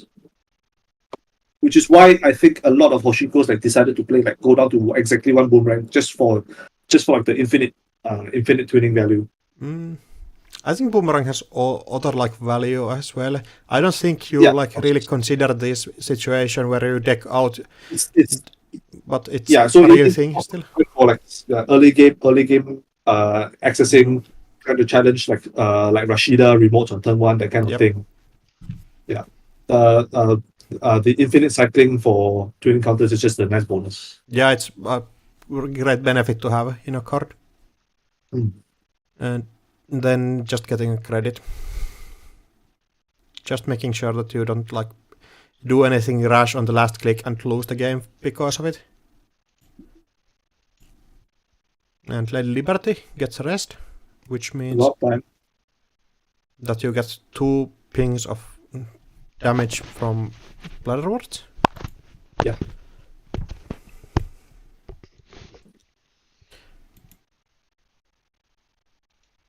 And there's like million triggers here. Yeah, just it is quite annoying. So just to pause for a moment here, because there is one thing that you can do here, in that you want to choosing whether or not you want to Marilyn before or after your federal fundraising is actually a real decision in this deck, because there are certain board states where you want to shuffle away cards, right? So you federal fundraising, and then you draw the card that you want off of that, and then you shuffle away the rest. But then the other case in which this is the normal use case is that you Maryland first to shuffle, and then you federal fundraising to cover R&D. And getting another Marilyn on like bottom of the deck. Or drawing it, yeah. And 2 installs, just a ping on HQ. And honestly, over here, right? Like it's quite inexcusable. The ping should be on server 13. Yeah, I can see that, but you know the runner is on pin authoring, so it probably doesn't end up mattering too much, but it's just like a better place to have it, probably. Exactly. And I think I'm happy to let him use a pinhole because that's actually spending a card. Oh yeah, it's just one less HP, basically. Yeah. Yes.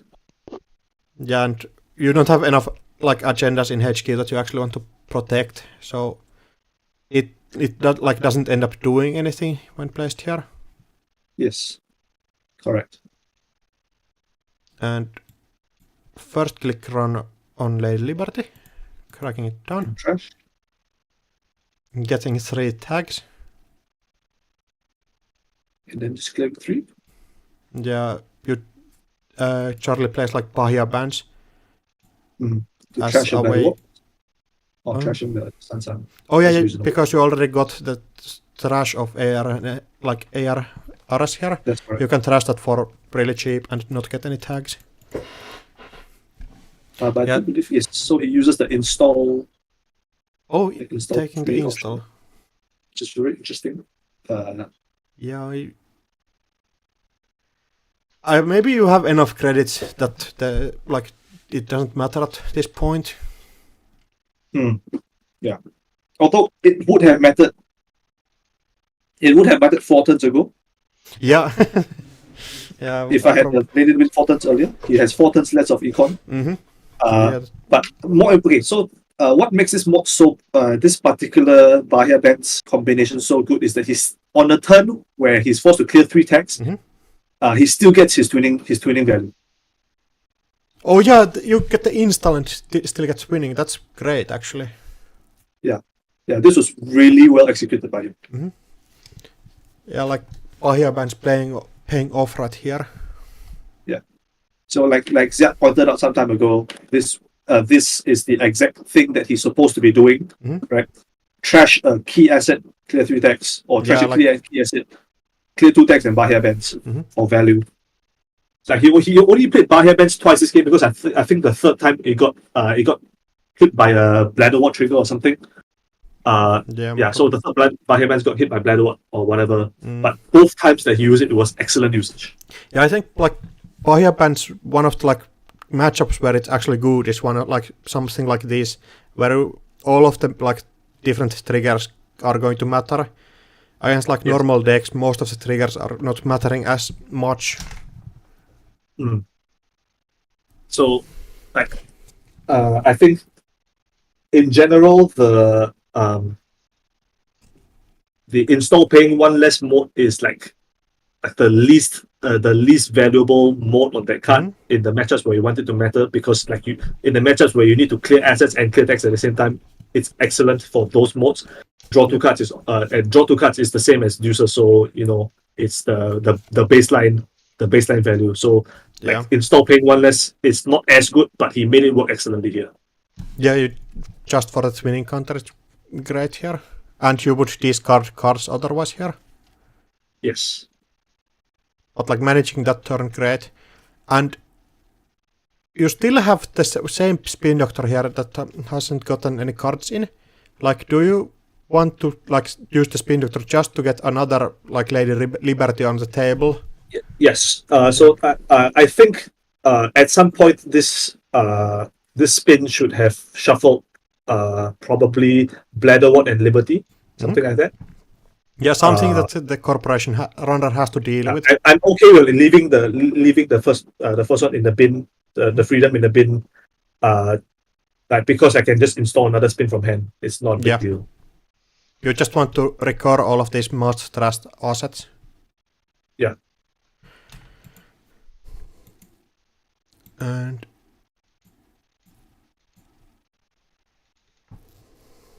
getting a freedom of information to hand. Or I Marilyn think campaign, yeah. Marilyn campaign Yeah. goes to server 3. Click for a credit and There we go. then Oppo Oppo research. research just for Yeah, value. you have to know this. Yeah, you have to know this is coming, right? Because Yeah, you click for a credit here. yeah, and then like this is like the only time in the entire game I get to play Oppo research. Yeah. Because it's the only time in the game he's taking tax.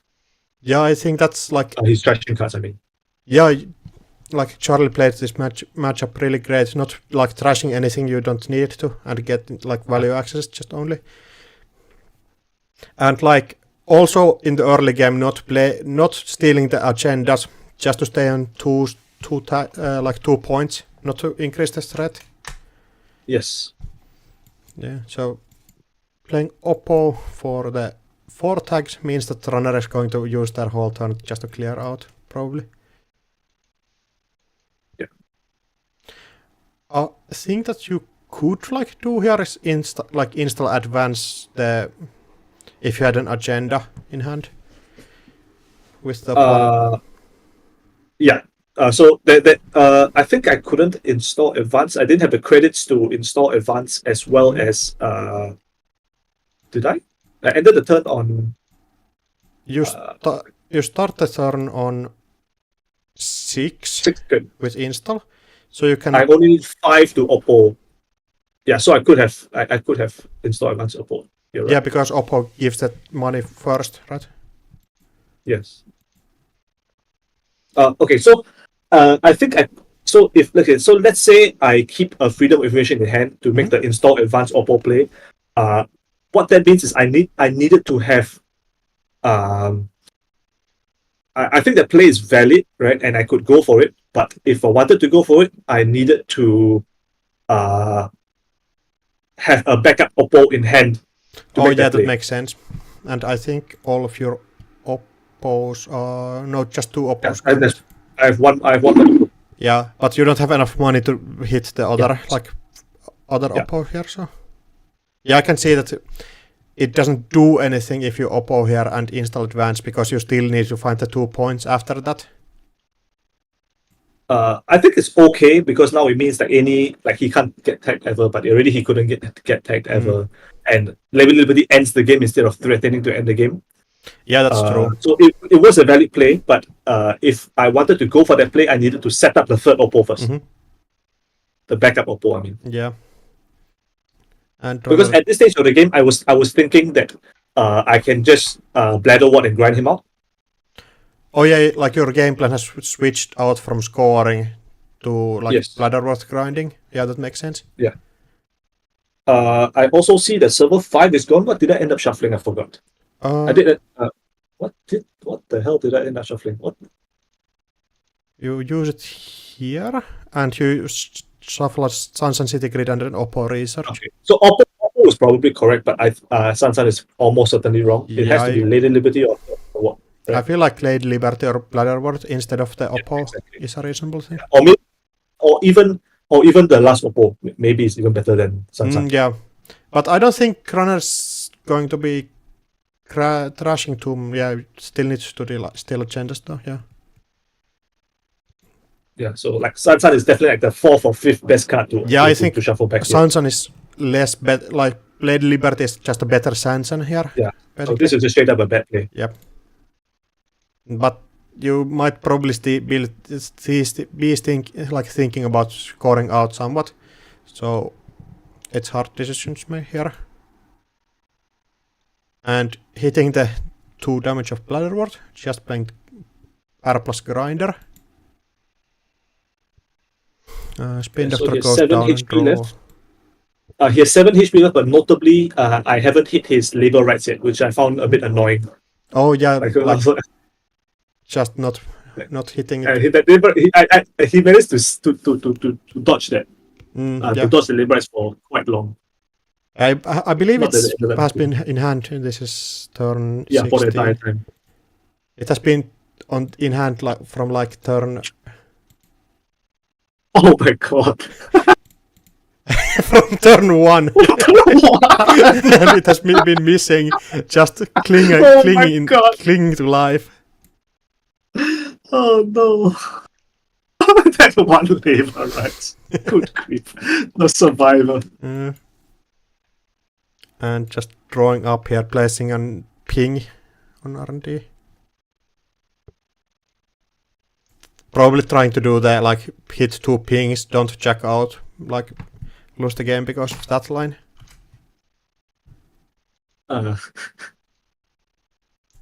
This here, is honestly Hmm? this is honestly super embarrassing because again I completely blanked out on the fact that he didn't have a fractal installed. oh yeah, not placing this, protecting something. Yeah. Or, yeah. So I think here I could have let him in. Like I Just said, because you oppo next turn, or yeah, because I can raise a drafter to get to Bladderwort creds, right? And like with 2 agendas in R&D, right? He needs to see 3 actually now that I both look of at it, the freedom of information, so I don't think runner can win on this run. yeah, exactly. So you raise let's say let's say I let him pass until the last ice, which is a drafter. I rest the drafter. He has to break the drafter, of course. Right? He goes to 9 credits, right? After the leech and the carbon. Yeah. And now he can't steal 2 Bolognas. Yeah, that's true. He steals 1 Bologna, I oppo him.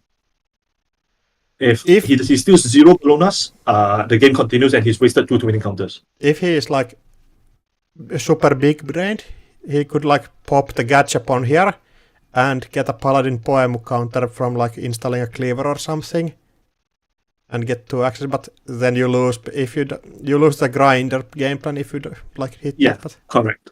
Yeah. So this was awful ping rest. don't you still get the do 2 Bladderworth damage here?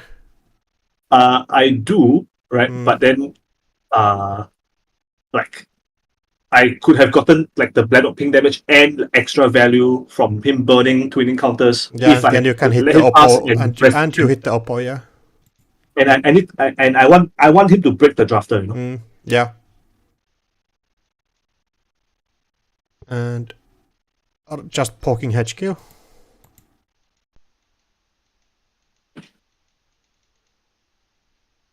Finding the cleaver finally. And using twinning counter to access 1 additional, which is fine.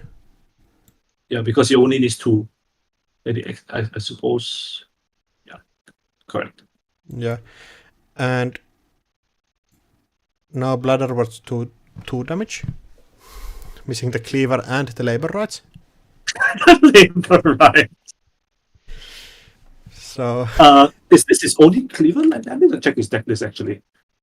Yeah, I don't think there are other barrier breakers here. So also hitting the cleaver is huge here because you basically win with grind out. He had 2 cleaver. Oh, there's 2 cleavers. Is 1 in the bin already? No, not yet. So there's 1 in the bottom 3. All right. So yeah, so you don't win by just grinding out the runner, but yeah, but then he has to draw to his cleaver. Yeah, that's true.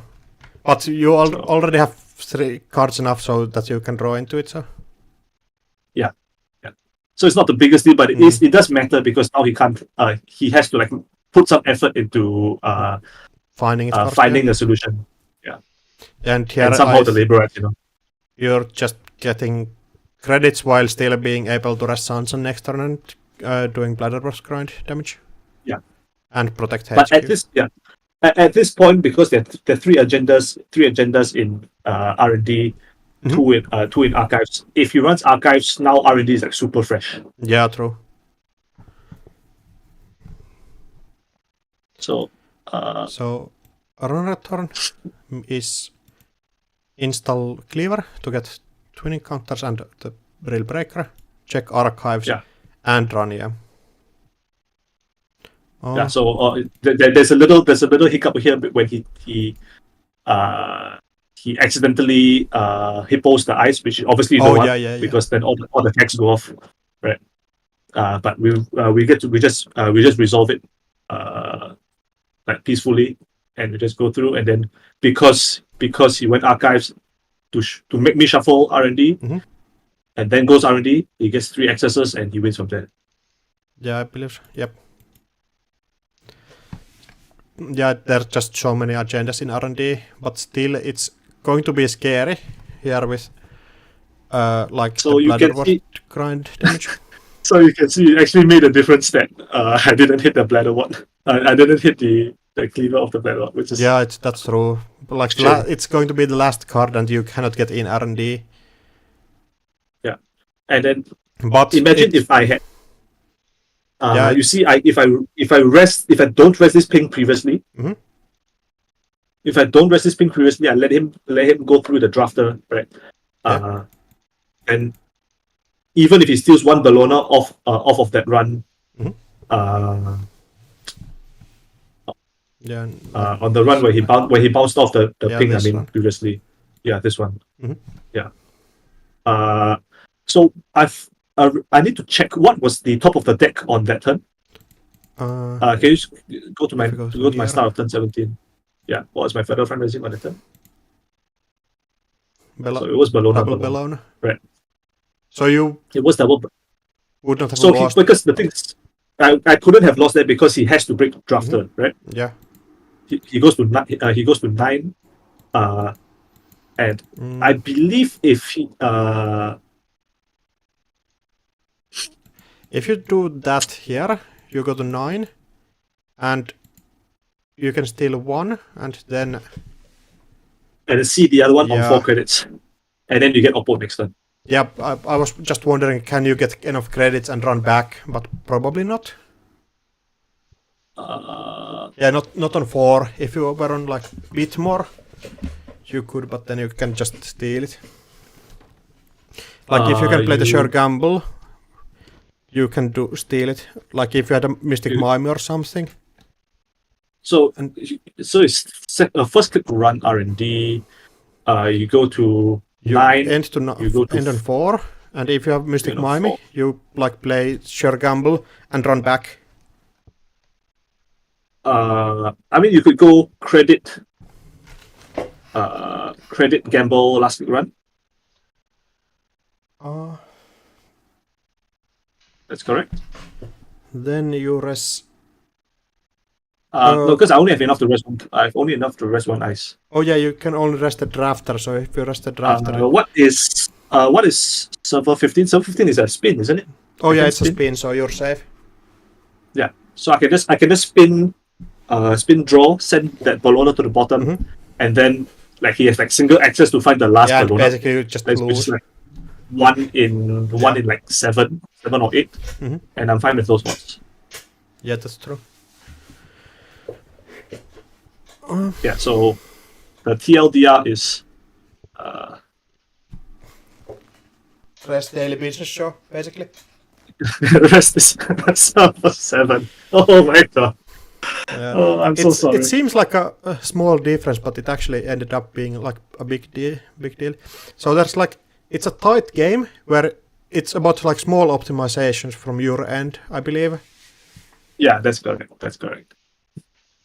Like if you optimize this play like to the full extent, I believe like you win, but it's extremely hard at this point, so totally understandable.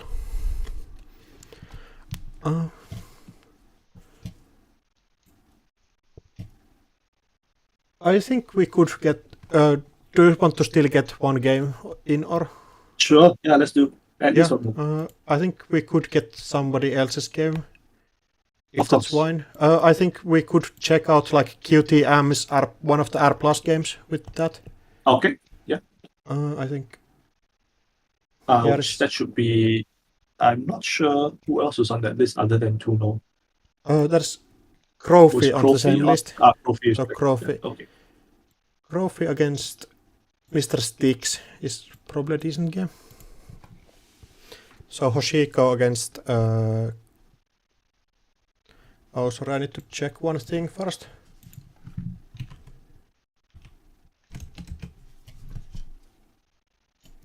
I'm just checking which games I can show. Sure. Yeah, we can watch that game.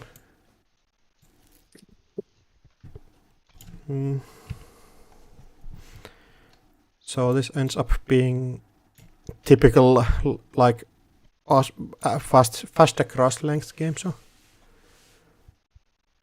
also Mr. Sticks is on like a regular Hoshiko with more and bravados. I remember thinking correct.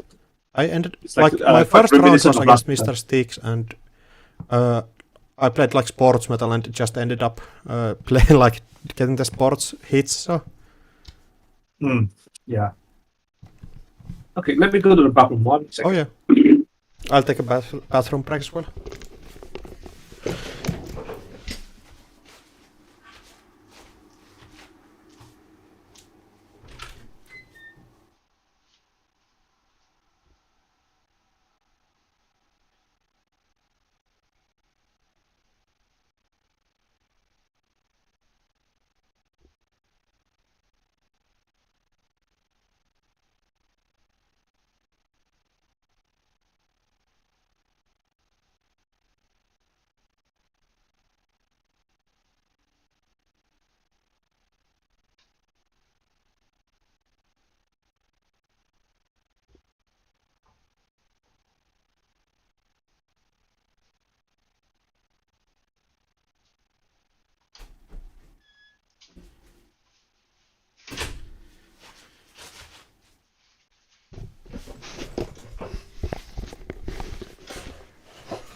I'm back if you're here.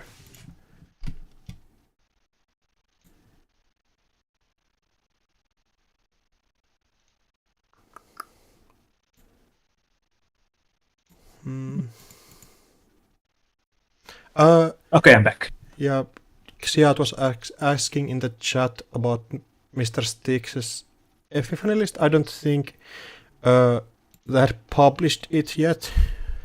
Okay, it's not published. It's not been published by him, but it's been published by NSG on the Continentals Roundup. So let me post the link I was to that. just going to check that up. Oh no, the link is hidden. Is it hidden? I don't think I'm allowed to post the link in YouTube chat, but I mean, yeah, anyway, I can just you open go it up. I can find it in the Discord. Yeah. No, it's on the NSG site because they did post the roundup and then all the top entries are there. Yeah, there's also like the Google Doc or Google Sheet thing. So it looks like kind of similar to your list, but bit more asset spammy. It's 3 Yes, and there's refocus as well. 3 AR Ares, 3 Bellona, 2 Oracle Think Tank, 2 Beal, 1 Tomorrow's Headline. Amanisanai. Yeah, just like asset spam and... It looks like regular asset spam, right? Yeah. And one interesting thing here was like one end of the line and one market forces. Like that's only tag punishment in the deck currently, I believe.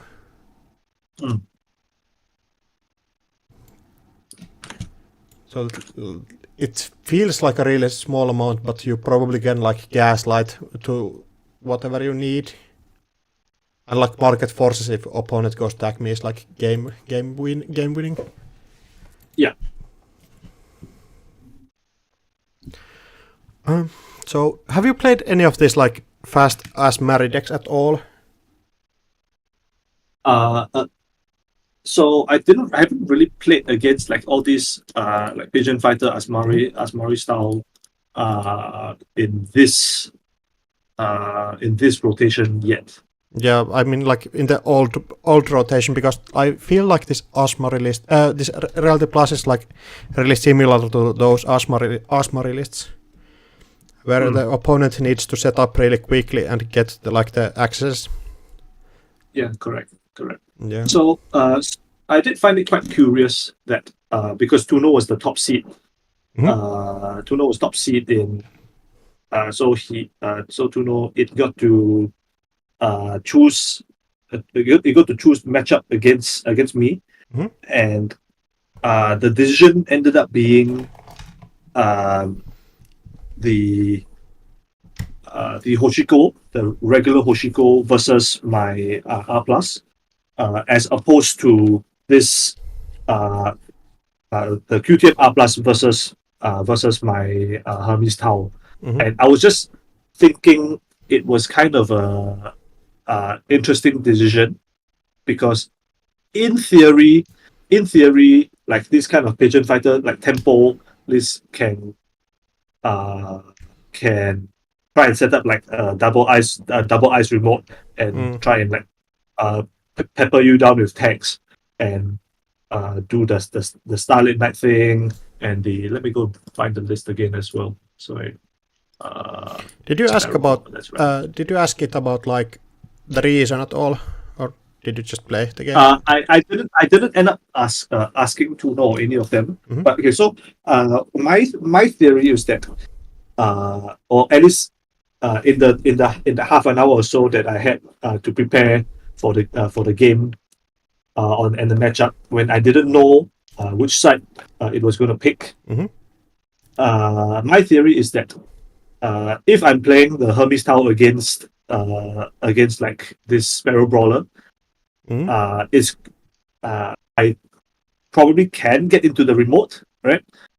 But it would cost me like a lot of credits, and I can't be guaranteed to um to fight off like let's say Oppo research into retribution, right? That's Yeah. and if I get Angolo retributed without Semo chip on the board, it's like almost game over in terms of tempo loss. Yeah, that might be Uh, the case. yeah, so like Tuno's best chance to win that particular matchup is try to like go fast enough to tempo me through the remote. Like to pull me through the remote enough time so they can get off this Oppo research retribution, all this tempo stuff off. The however my strategy in that case would be because I look at the eyes in the list. There's Mhm. reading out right now just ping, wrap around, funhouse, magnet, virtual service agent, Starlit Night. The thing Yeah, is I think because they like. Sorry, I think they like designed the list really much around Turtle being a like huge breaker. yeah, correct. And then because I look at it and I realize technically, right, I can I can win the game with only two cards installed, and those two cards are Corroder and Wraparound. Sorry, Corroder and Conduit. Mhm. Because there are five sentries. Sorry, the five barriers that Corroder can break for one credit. And like when they start like trying to push agendas and score it out, I get my Hermes triggers, I get my Tau triggers, I stack all the barriers on R&D and just go through for basically like 2-3 credits just with Corroder Conduit. And I think that was like the concern for them. I mean, this is just pure speculation on my part, of course. That was the concern for the QTM team that if if the barriers all just start stacking on R&D, there's very little they can do to stop me from just R&D digging them to death. Yeah, that's understandable. So, do you feel like any of? No, I don't think either of the player takes. Oh, Crowfit takes a mulligan here. Hmm. I would assume that this is a decent opening hand, but Oh wait, hold on. Let me see. Oh, I can't see the game. oh, sorry, I probably switched out to a different browser. Wait a second. I thought I was sharing my display, but can you see it now? Yeah, I see it. Yes. Excellent. So this is like the first hand, and this is the mulligan. Like I would assume you have you are missing econ here, which is quite rough, but So notably, the QTM deck doesn't play hedge funds, yeah, it even has. though it's So the econ option is your digital life as well as no, that's it actually. It's just your digital life and Yeah, machines. you also have like Oh. economic warfare and stuff like that, but that's coming later. Yeah. So I mean, this is just like a more extreme version of the uh this old Asmari, this philosophies and of it doesn't matter if I'm rich as long as the runner is poor. yeah, and in the like Asmari lists, some people started cutting all of the like hedge funds at some point and started replacing them with like predictive planograms. So this might be a similar thing. Yeah, I can see that. And R plus can draw a lot of cards if it wants to, so Yeah, your that's digital true. life's not even that bad. Also, you just get like you can get credits as well, which is nice. So you basically can get like similar value to Asmari, or even better because the runner has to clear the tags every time. So your tag cards kind of fill themselves quite like big amount. Yeah, I can see that. But like Mulligan here, not getting any eyes, but getting like Spin Doctor early is probably decent.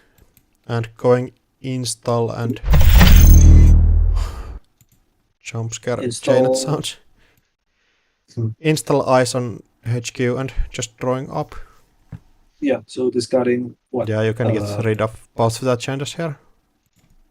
So I think the choice of which agenda to keep is interesting. I would have imagined that you wanted to get out the crypto crash first, but I guess your R plus, so the tag on tomorrow's headline is good as well. Yeah, I think like tomorrow's headline is easier to score here, and it's rough for runner to steal it because you are not going to you don't have enough money to protect it necessarily here. Yeah. So I can understand throwing this out. So HQ Ice is it's what's a the magnet. HQ magnet? Okay, yeah, that's reasonable. And I would assume runner plays Bravadon HQ here. Yeah, Bravadon HQ just letting through. And Spin Doctor you trash. You gets trashed, yeah. You do trash. Okay, yeah. Yeah, I think you can trash that pretty favorably here. And so you've gotten your Hoshiko trigger. Yep, and you still go in for the Dirty Laundry here, just for the Spin Doctor, yeah. Yeah, okay. Also, this is an interesting choice on what to Spin Doctor away, because like having the one Spin Doctor left here means that you might get like locked out of your Spin Doctors for the whole game. Yeah, I mean it is a bit unfortunate that it was the first access. Yeah, but I think you actually could leave the Bellona here, if like the Asmari thing is still right, because if the opponent steals it, the operations is here huge here. That is a consideration. Yeah, you're not wrong. But taking both of those out,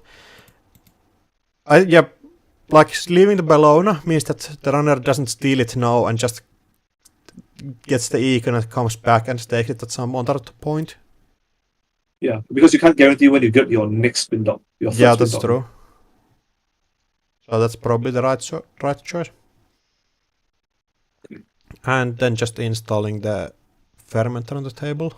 Yeah. We haven't talked about Mr. Stick's decks actually. Oh yeah, that's true. So it has been a very good opening hand, but then he goes first draw and you see this echelon, which is I think a very fascinating use of influence. Yeah, and I think the deck is 3 Amakua with a echelon instead of like Carmen, that I would assume is like a thing that you want to import more if you have the tools to break. Also, like this feels like a similar idea to like the QTMs list, where it's 3 Amakua with a num. So I think on balance, I think I prefer the num to the echelon because like the stuff that echelon is breaking is around the same size as Amakua, right? Yeah. So I think the num is probably better here. But I mean, regardless, we're not really nitpicking Yeah, the. otherwise they're pretty the similar. instant. Also, you have like Leech and Carmen. Carmen with Leech is actually like really good. So Yeah. I do not feel the Echelon instead. Like, but you might not have enough influence with all of the Bravado spin-hole threadings and still importing like Miss Bones here. Also, one other interesting thing is that there's no twinning here, so your only multi-access is the Stargate, right? That's And true. just one Dreamnet and two Daily Cast and Liberator account. So this looks like it tries to be a bit more faster list with like the price in there and like more run events. We haven't seen that much of the price in I think in the top cut. I don't think QTM played the price. No, I don't think any other runner was on price. I think it ends up just. I think Tuno said that price ends up being just like worse catch upon often. I mean, yeah, I can see that.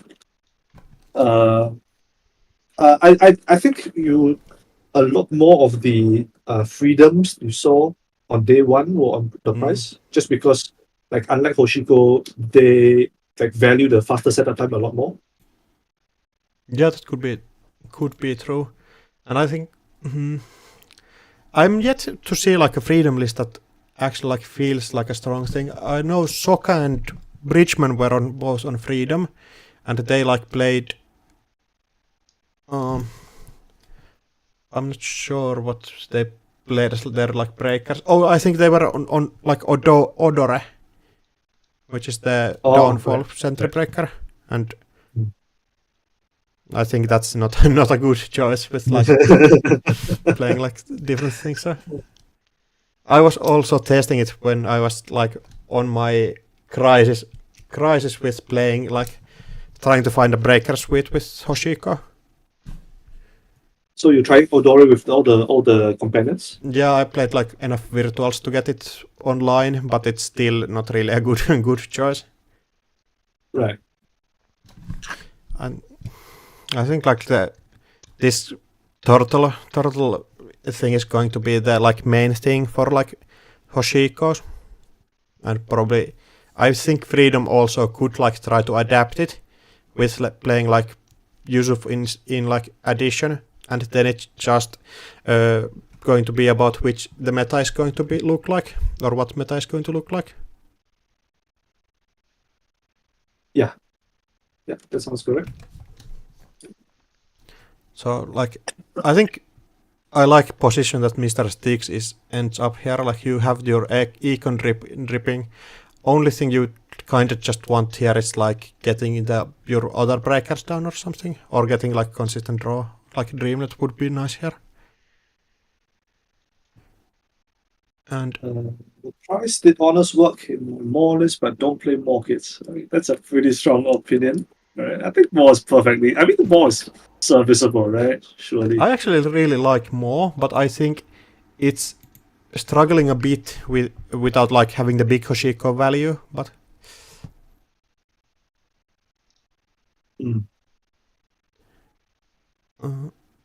like Yes. Mo was huge in there, but now you cannot run so consistently with like without banker and stuff. So it's going to be a bit more hard. Right. Also the two like Keiko being cheaper and Hermes being just so good. So it's going to be interesting on what like console owners are going to settle on. Okay. And it just pushing out the tomorrow's headline behind a Starlit Night here. Oh, and playing just a value Oppo here. Because of the Spin Doctor trash. All right. Yeah. Yeah. Value Oppo. Zero credit Oppo. Gotta love it. Yeah, Hermes is just so wild. And like you probably need to clear here, and you cannot contest this probably. Yeah, you have to clear it. Yeah. So we can clearing clear and here. run R&D Checking. just for a single. I think this is a bit scary because there's there was Oracle it's think tanks in the deck, right? Like if you hit the Oracle think tank here, you are like screwed. But yeah, kind of screwed. Yeah. yeah, and you don't get your Hoshiko trigger even now, so I think this run here is bit brave. Yeah, I mean, But you don't really have any good hits. and steals a Bellona okay. here. That is one of them, though. That is the hit that you want. But if there's an other oppo here, you're messed up. Yeah, sure. I think, but I think you can gamble that it's that you don't have second oppo in the top 6 cards. Yeah, I could see that. Top 5 cards, 10 cards. Yeah, just like 10 cards. Where most of the cards are on table already, so. But just drawing market forces. And so you just score this? Yeah, you score it because you can basically get like sports money back. Yep. And it slows down the opponent neatly. So you have to pop fermenter here, I think? Or do you just... I think you could just click for credits and clear attack manually. But then it becomes a bit tricky if the opponent purges right after that.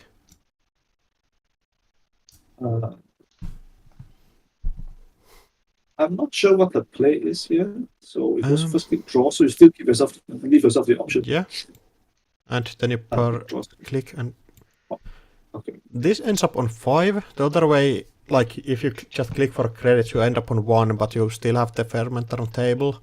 So it's basically like you gambling on if the corporation has enough time to purge you out. But I think, like thinking about it, if you just click for credits and clear, I think Trophy is fine to just purge here. Right? Yeah, I think so too. Because you don't have anything on the table that you need to do anything on this turn specifically. Yeah. And you can just get the draw, and opponent is on 1 credit, so... Yeah, you don't need to protect HQ, right? There's nothing HQ to protect. Yeah, not that. And if the opponent goes for a poke, they just lose if they hit something not... Like if you find they hit the Oracle or whatever. Yeah, it's going to be rough. So you don't want to clear the fermenter here, but you're probably forced to.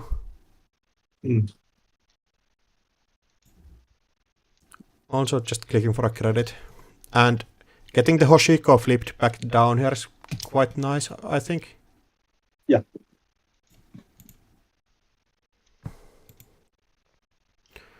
Oh, and 3 virtual service agent. How did you feel about playing this card? I was one of the people really not liking this. So it's kind of interesting for me to see everybody playing it. So what this card does is, it's like I think of it as it's now NPN has 2 eyes that force specific types of breakers, right? Firstly is wrap around, which people didn't really play, right? So you see two wraps in this deck, of course, but other than that, it's not a very common card. And this has the same purpose in that, and it's even better in doing so than wraparound, because wraparound you can still boomerang it, you can still modulus it, right? For accesses it, but then like specifically in this deck, like VSA is like super good if they are greedy and don't get their decoder, because like you can just like boomerang and diversion turn 1, for example, but then you lose the R+ player gets to spend down because you resist the VSA, and you can just choose to take creds. You're stealing less creds, and now you have less clicks to clear the tag they just gave you with. Yeah. And also you like R+ gets all of the value back if you like let the tag fire, so it's a really annoying phase check as well. Like I Yeah, so it's not as hard of a need to get a wraparound in terms of it still lets you through, but then uh in terms of like actually playing the game, I think the game is like not playable if you just let VSA sit on R&D or a remote and they just keeps chucking stuff and you force him to check it. Yeah, I think that makes complete sense. Yeah. And I think specifically in like two of the games that I with my Atlas deck that I lost in the Swiss on day one, like both were against Sable, right? And in both those games, I think they were practiced enough with like Sable into NBN that the priority was to even though you don't see any rest ice, you still just like install Omakwa, make a successful run, get an Omakwa token, and then mutual favor Shibboleth. Oh yeah, just to get through like virtual service agent. Yes, and that's such a big deal. I can't overstate it how important that is.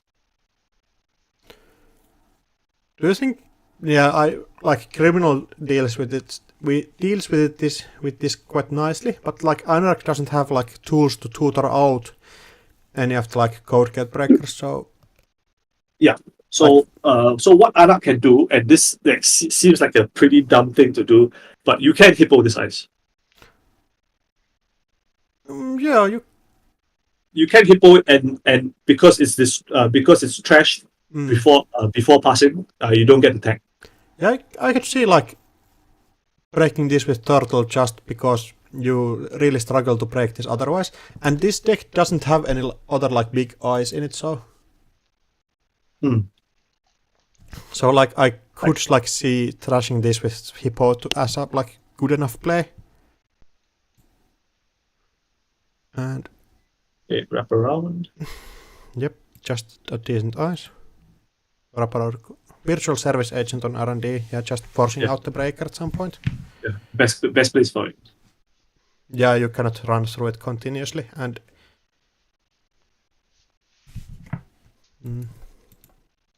runner's turn. It's not activated yet.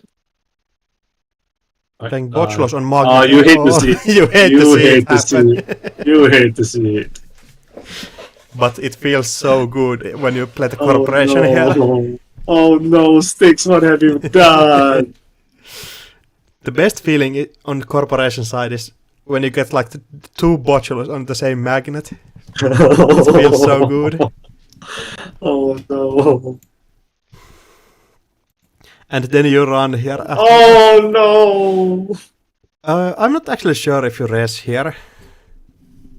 Yeah, so I mean you gamble the 1 in 5. Yeah, you can, but going down to 1 is going to be rough for you. If you just like need to click for credits for the next 2 turns, basically. That's true. So I think totally understand it, but it's going to be rough for you. I mean, I understand it from a psychological point of view, you know. Yeah. You just want to step back.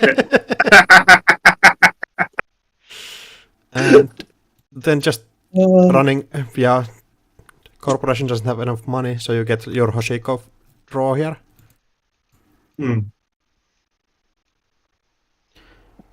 Drawing into digital life, which is actually like this is huge here, but I think. Yeah, best top deck, right? Yeah.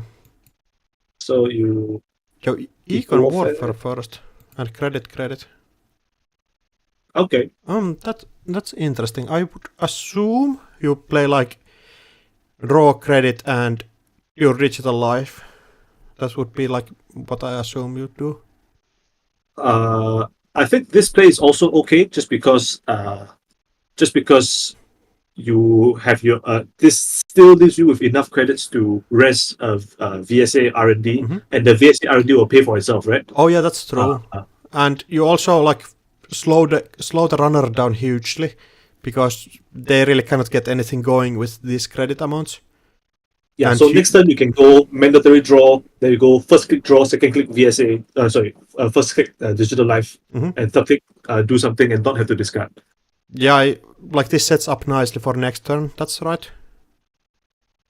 And it slows you down a bit, also on the res, but yeah, I can. Yeah, I think this makes more sense now. Like the rest, even without this, you're in a decent position because all of your servers are protected, and you're at some point going to draw into like more tag cards. Yeah. Alright, so here we go. Miss Bones, not a good Not card in this amazing matchup. this deck. Yeah, not great. Fermented is great here, but I think you just play it and click for credits.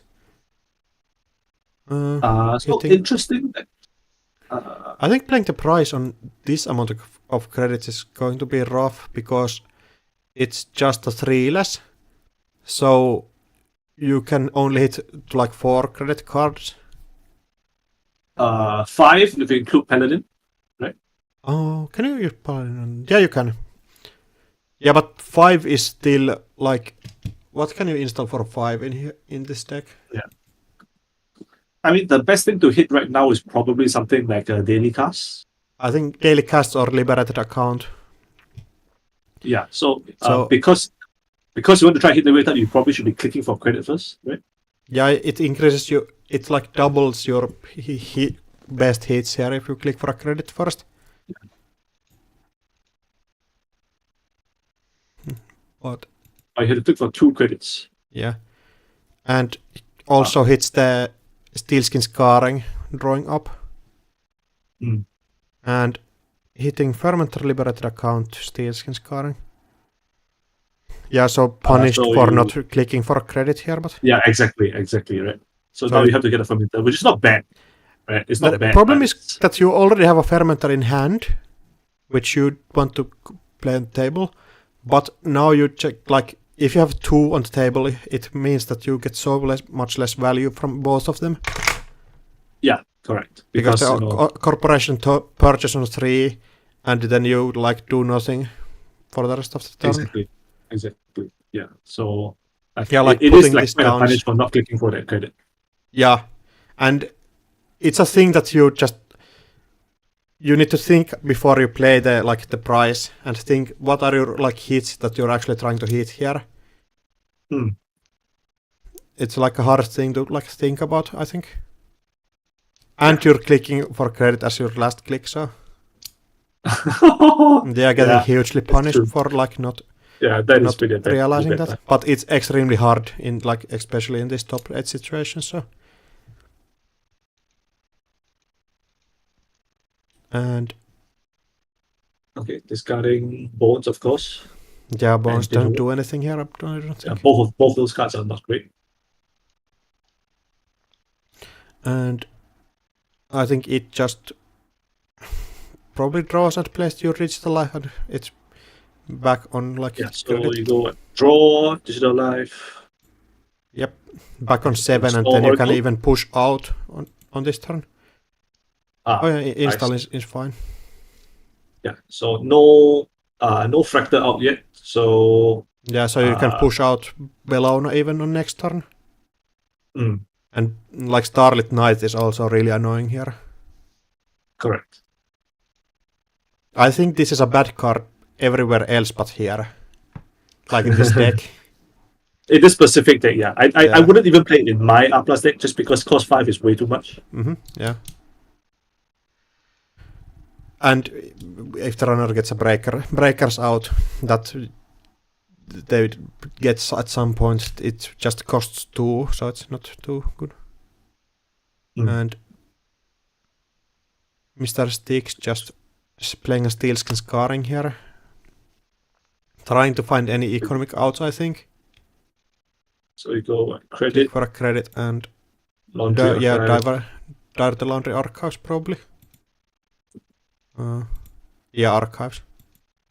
Makes sense. And now you can, your next turn you can start playing like liberated account and getting your econ back up. So you install a bit here. Install So- Corroder. Install Corroder.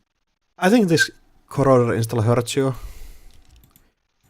Because you are so set up for like playing liberated account next turn. So this slows you down just a bit too much, I would think. I'm not sure. I think it's fine to just play this liberated here because so the punish for playing like in the normal game, the punish for playing last click liberated like account like this against R plus is if the opponent has public trail. Oh yeah, that's true. Because but you know the deck list, so. Yes, correct. So you know the deck list, Yeah. you know that there's no public trail. So I think like liberated right here was pretty safe. Yeah, I think putting liberated down and then starting to click that next turn is a decent option. Also, it dodges this, but it's a bit result analyzed because now you get economic warfare and you can push out like Oracle Think Tank on the remote or something. Yeah. Yeah, Econ Warfare and install advance Oracle Think Tank. Yep. Very nice. At least Oracle Think Tank is just on like steel. So it's Yeah, that's true. but you just want to get agendas probably, and you can also like bait the runner in interacting here and just force them to steal this because so this looks very much like it's artificial crypto crash. And if the runner lets a corporation get a crypto crash off here, it's going to be rough. Correct. So does Mr. Stick trash this? Contest this, I mean. I would imagine. Do you have to? You might like. And here you get punished from having the corroder installed. If you installed like liberator account, you can just click 3 times, or click liberator 4 times, and next turn you have like both of the fermenters online. And then you can put down like Echelon and corroder and get through like most of the scary things in the deck for really cheap. Yeah, so Only thing you struggle is simulating how it goes. If let's say the corroder was a liberated account, you make this same play, you install advance, right? But then even if it is a crypto crash, you're not really that scared because let's say you take 16 from liberated, they go score crypto crash. So 16 minus 7 is go to 9 credits, but then because then they're you have scoring both of the fermenters on 4. You pop fermenter for 8, 8, 16, 16 plus 16 plus 9, 25 credits, and now you're in the game, right? Yeah. This also, we have to remember that the economic warfare was here to punish this line pretty heavily. So, like, you would have like 5 credits here without this economic warfare, but I don't think 5 credits here is still enough to do the line. Yeah. Like only one breaker is not threatening against. Yeah, because you have to be able to deal with 2 probably. Yes, because like even if it's not a Starlit Knight, even if it's just a VSA, it's still really bad. Yeah, and like I think the code gate is only thing that you don't really like need here. You need corroder to get through and Starlit Knight. You need Echelon to get through Starlit Knight, which is extremely punishing phase check if you run through it. But like VSA, you can deal with it, but you don't want to. And Magnet is just a like credit tax here for the corporation. But cracking 1 fermenter and then running server 2, and this could end really badly. Yeah, I'm not sure. I think you just rest the Starlit Knight and then you let the runner access here. Oh, this is going to be. I think this is going to be rough. My prediction is that Mr. Sticks cracks the fermenter here and gets hit by the nastiest market forces ever. Yeah, this gets rest. Oh boy. 2 tags. Oh Steely boy. going 3 tags. Oh boy. Oh boy. Taking out the fermenter and clearing the tag. Oh boy. Oh boy. Yeah, this is going to be nasty. Yeah, first click. Ow. All your money belong to me now. Do you trash Paladin? I'm not sure. How many barrel breakers does Mr. Sticks have? There's the one corroder and let's see. Mr. Sticks. There's 2 corroders, but like I think retributioning this corroder is going to be nasty as well. Because Yeah, it turns on the wraparounds again. yeah. So I think Possible, yeah. And also bear in mind that Starlit Knight's threat is active. oh yeah, that's true. Yeah, so maybe you don't even need to shuffle the Oracle Think Tank back in. Yeah, that makes sense. Hmm. There we go. There it Yeah, goes. so retribution hits the corroder and then installing the Bellona there. Okay, so leaving the Paladin. Yeah, I can understand that. So what's the turn here? Like install liberated, click liberated, clear 2 tags. That's like the best you can do, right? Yeah, I would assume so. Yeah. Oh, Leaving. Just going. I think going tag me here. okay. You just decided to go there. Yeah, I don't see corporation kicking neither of these down. So I guess like now because if you decide to go tag me, like a big issue is like Starlit Knight is just gonna like spiral out of control yeah. really quickly. But I think you can clear next turn if there's no like punishment this turn. Sure. Rashida, okay. Nice, advance.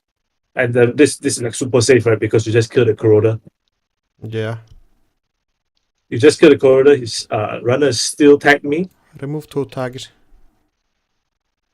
Oh yeah, you remove 2 tags and run here. Ends up getting to win. Yeah, the early Bellona steal was super rough. Because you got away with it safely. Just like that. Just clear tag. Yeah. Wow, that's insane. I think could this not is have seen kind that of coming. telegraphed what it is, so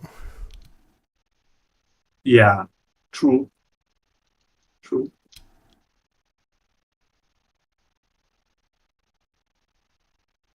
Highest R&D instead of, I mean,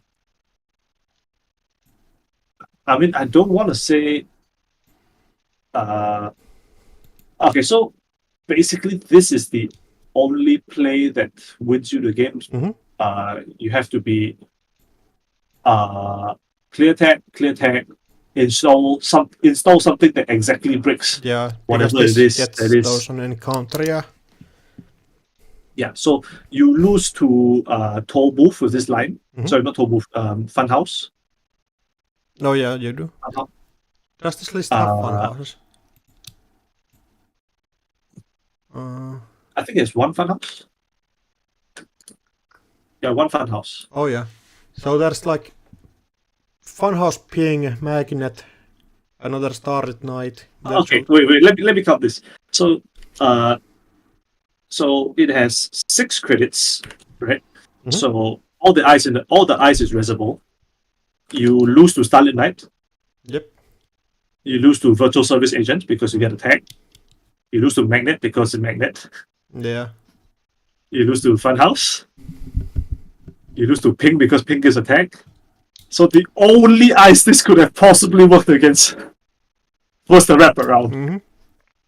And I think like Mr. Stick was playing to like they're out because if you don't steal here or if you can't get through here, it's going to be rough when the corporation is on game point here. Yeah, I mean, I do see that, but I just now that I go through the line, it just feels so absolutely rough. That like, how is this play allowed? You know?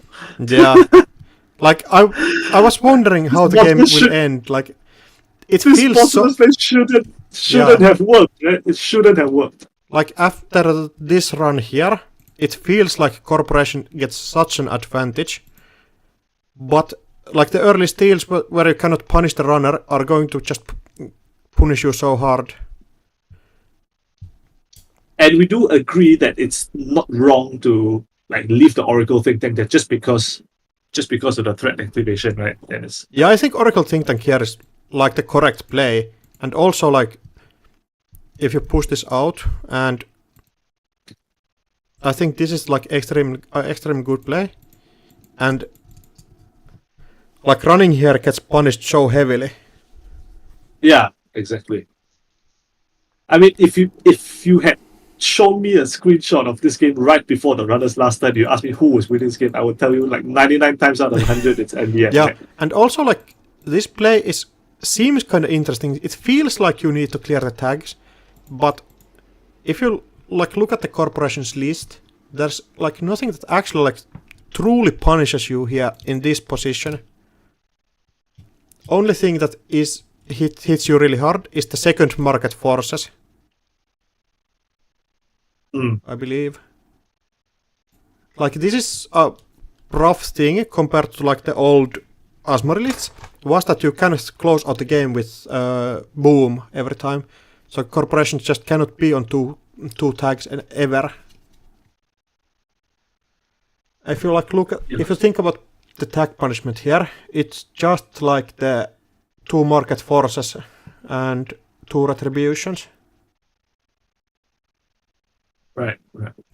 So I like, and this last turn, if the runner doesn't have the like Botulus or the other thing, other corroder, like this is extremely safe push basically. Correct. And if opponent thinks that this is anything except a wraparound, but I believe they saw a wraparound at some point, so. Did they access a wraparound? Yeah, I believe they accessed it at some point.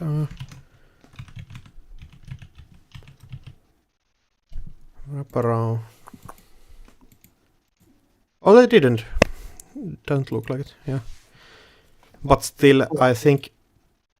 Yeah, it boggles the mind that this was like the exact only possible combination of I think of plays that led to them losing the game like this. If this is not that like if this is not wraparound, you get like hugely punished here, I think. Yeah, exactly. We go through any of the eyes in the deck. Like Botulus loses to everything except the deck. Like wraparound is the only ice that Botulus beats, and Botulus was the only solution that Mr. Sticks had. Yeah, I think like so this like the stars really aligned to cause Profi to lose this game. You know what I mean? Yeah, it's unbelievable to me. I think honestly.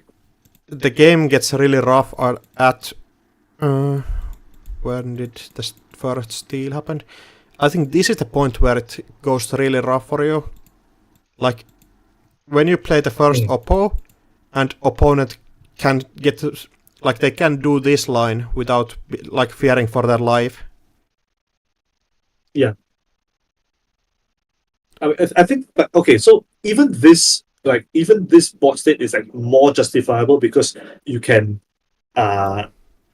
just say that, oh, I don't think that NBN has the second oppo 10 cards into the game, right? Yeah, it's totally reasonable. Yeah, I think it's an okay gamble to make. Yeah, and you still have like ways to bounce back here. Exactly.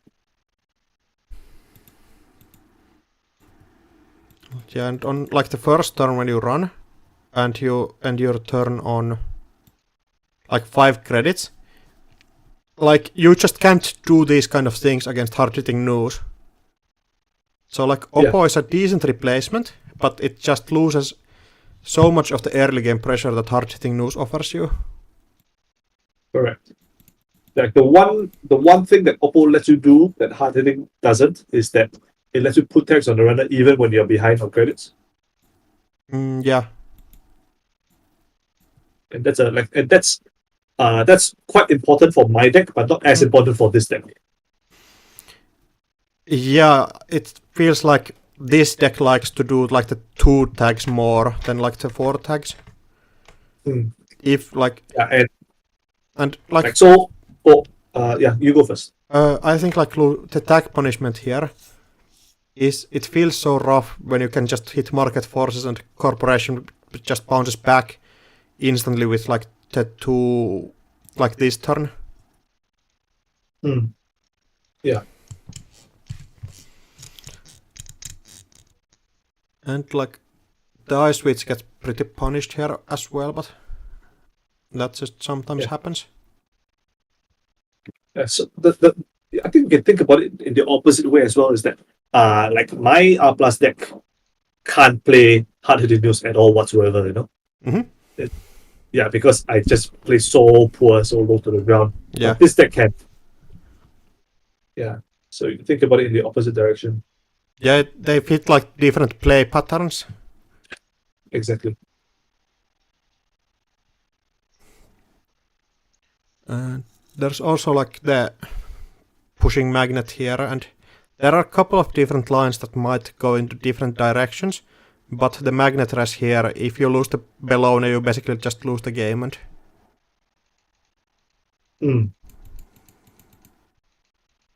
there are like rough turns for Mr. Sticks here, in like with the like the turn where you miss 1 credit of like getting liberated account on the price. And yeah. I think we could get one more game in, and I think I'm done for the day at that point. Do you still want to do one more? Yeah, let's make it the last one. Last one Alright. and good one. I think I would want to see one of those like big deal outfit matches. Sure. Which I'm not so I believe in terms of big deal outfit, there's Santa of was course the playing it final. only. Yeah, so there's I played 2 games versus Charlie. One in the winner bracket semifinals, one in the grand finals final game.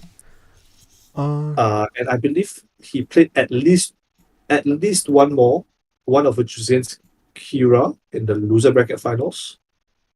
And I can't remember And what against else he Mr. might have played. Sticks.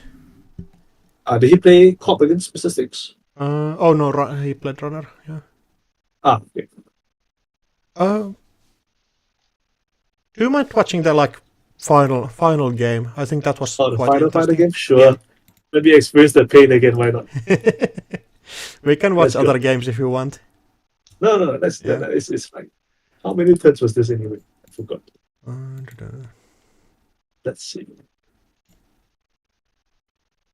You shared the games, right? Yeah.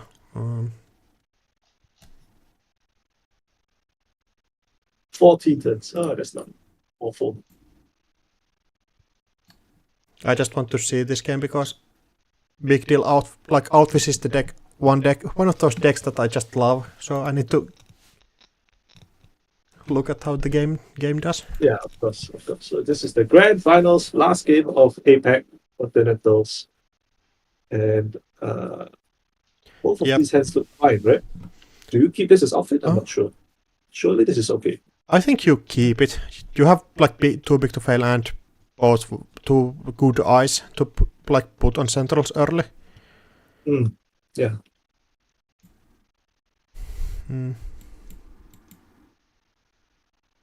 So I mulligan into that. Yep. Sure. Oh yeah, you mulligan here. I am not sure about this mulligan. Okay, so basically for this mulligan, what I was thinking is that because I only have like 2 real cards in this hand because Overclock is not really that good in the first couple of turns against a deck that doesn't make a remote, right? So because what is a good play normally is like SMC Overclock, right? To contest to a Rashida or whatever. But then this deck doesn't make a remote, so Overclock's not good until the late game where just overclocking for just saving credits. SMC's not good, right? DJ Fenris isn't good. So this hand is basically only Diesel's Sheer Gamble. Yeah, that might be true. I think my mindset overvalues DJ Fenris here instantly.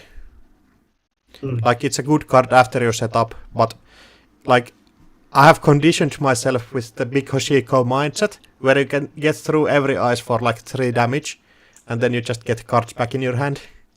Oh yeah, that's true. That's true.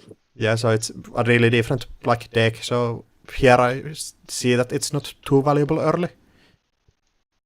And the mulligan here is probably pretty great. Ways to get in contest servers and correct. econ cards. So, so my one disappointment with this hand is that there's no card draw mechanism, like Diesel and like you really want to see Diesel and Nuka.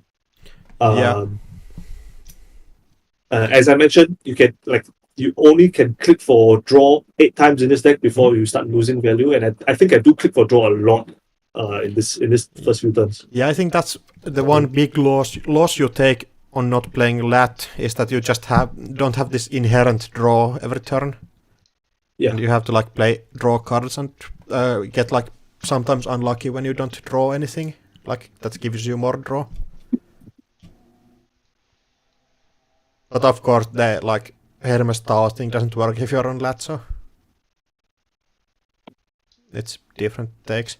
Here, Corporation probably plays like a econ thing and ICEs both servers, right? Ice, surely Ice, yeah. Yeah, ICE both servers. No, no funny business. Yeah, and this is like one of the benefits in the like big deal deck against specifically your deck is that you don't lose anything like on the central remote server necessarily if you don't want to. Yeah, so Ice only needs to go on 2 servers. Yeah. No swap shenanigans.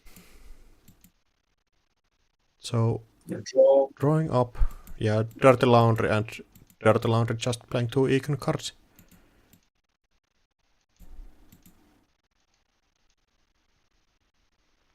And then playing the Creative Commission, yeah, makes sense. I think you can zoom in already actually. This deck has no remote observer. Oh yeah, true. Zoom in. Sure. There we go. I normally play on like much lower zoom, so. Here you don't have anything to push on the remote server, even if you wanted, so you probably just end up drawing. Draw again, and install Spin Doctor is probably here. Subsidy? Oh yeah, you Subsidy. play government subsidy. Yeah, just going up the econ, taking all the credits that you are going to spend on like the big deals and stuff. Yeah, correct. So my turn is what? Draw. And put Install down Hermes, 2 the crowd cards, goes yeah. wild. The combo is online with 1 card. And even again, like this turn, if like against this big deal outfit, if the big deal outfit tries to score out too early, you will get these like big conduit turns. Yeah, exactly. And I think Charlie is like he made like a very good. His timing on like the score, the big deal was like pretty good. He was patient enough to wait until like he's sure that he's secure everywhere. Yeah. Before going for anything. Yeah, that's very important. So drawing here and installing stars. So now you can see that. Now you can see that with the Hermes down, like you can't score this hostile anymore, right? Yeah, you just get bounced and then you run back on like HQ and just farm through and break everything. Yeah. So and yeah, then imagine you score that, then you hit the SDS drone deployment on HQ and bounce out. Yeah, and then I have an SMC already, so I can just eat the SMC for 3 points. Yeah. So like scoring out a hostile is going to be rough. Yeah, so you need double ice before you even think about it. Yep. But still playing the hostile takeover instead of installing on HQ. Yeah. It makes sense, yeah. I think this is like I mean in theory you could have ice border control on HQ instead of hedge fund. Yeah, I think it's just it doesn't really matter which order you do the thing in. Yeah, sure. It's very minor. Yeah, I can see the thing of icing here, but then draw. Oh, these are not the draws you want to see. These are not the draws I want. Draw, This install is daily fine, cards. but you just install it. Yeah, these two are going to be rough. So how many cards have I drawn already? I've drawn 6 cards manually. Yeah, looks like it. Only 2 more to go before we're in illegal territory. Still have the credit that you can click somewhere.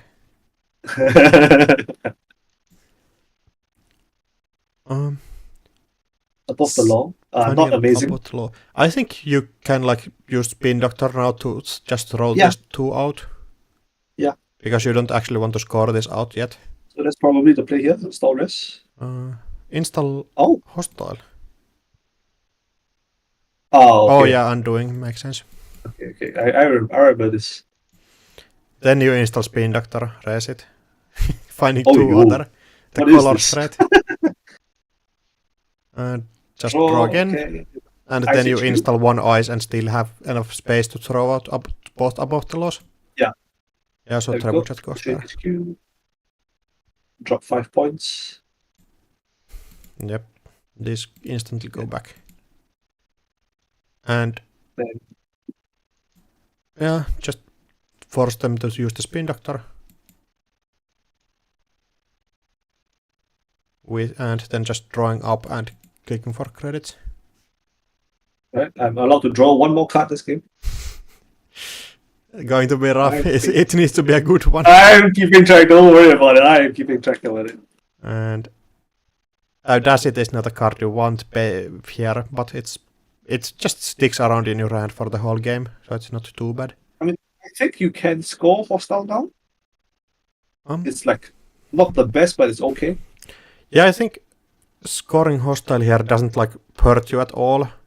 You just end up like bouncing one thing.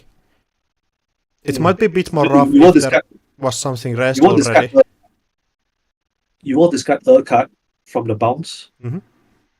Yeah, but you can pretty sure you can discard my virus when you know that you're not on plot. No, you can't discard the Mirage actually. I think the Mirage is like super important.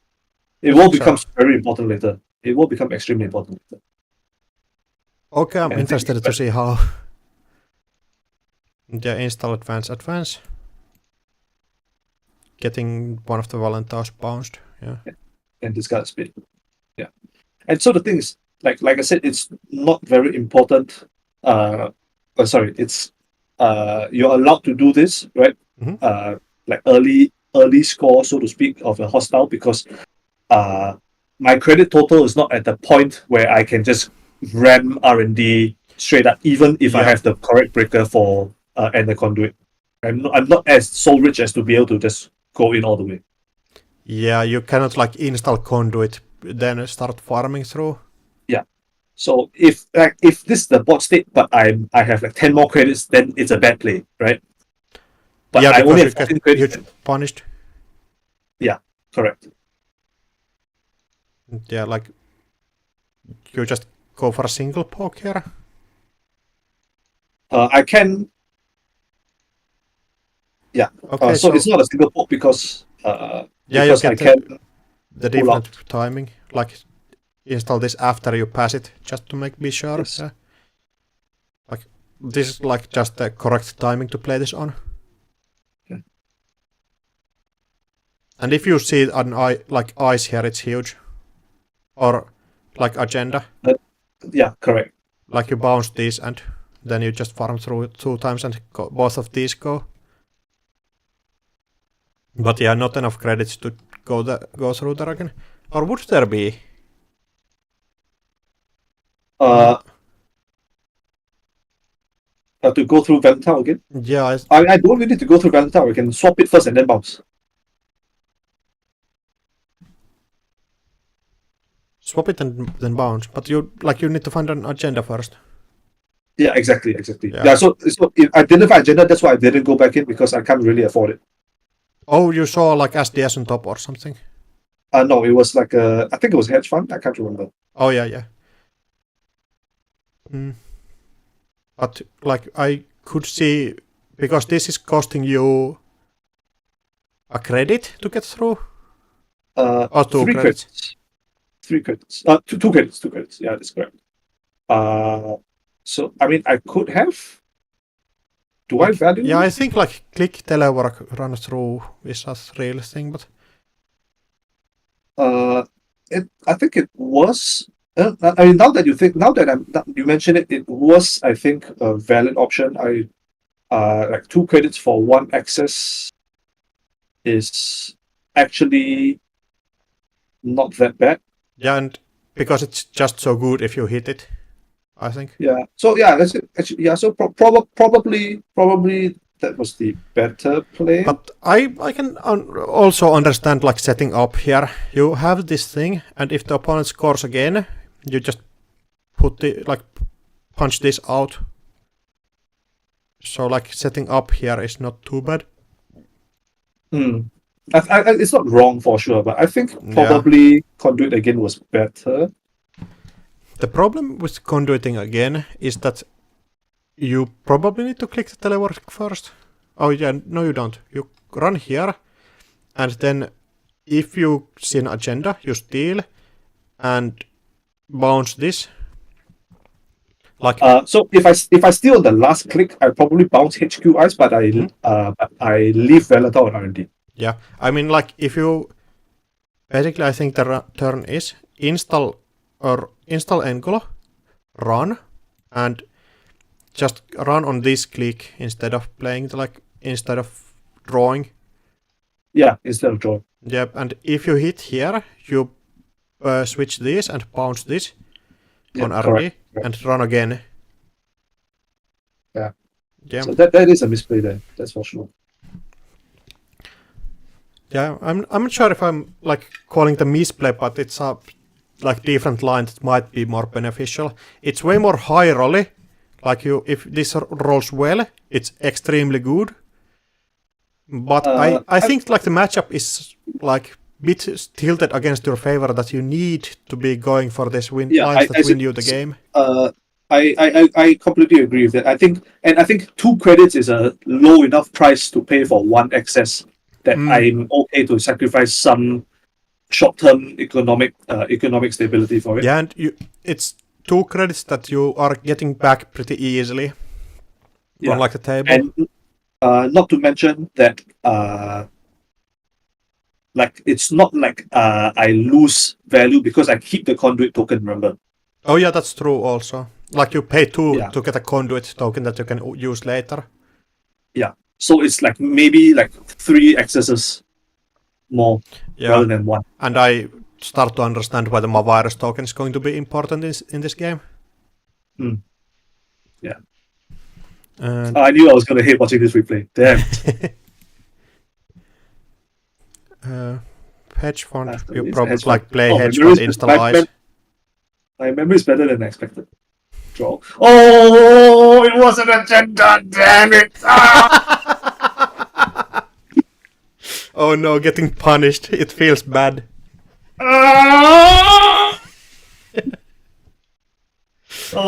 Causing emotional trauma here. Oh, emotional trauma. Oh, why did I agree to this, Axel? You can't blame me. Installing here is going to stop all of the funny business going to run through and checking there. So, if I install the Atlas, swap, bounce, I see 2 fresh cards. So I'm gonna be looking at these next 2 draws. This is gonna suck so bad. At least you find your Nuka. Oh, Nuka. Oh, we're not in pick for drop purgatory anymore. And probably clicking something on or installing Simulchip. Yeah. Telework contract, discarding the Simulchip, makes sense. Okay. You're not using it too badly in this game. Draw is.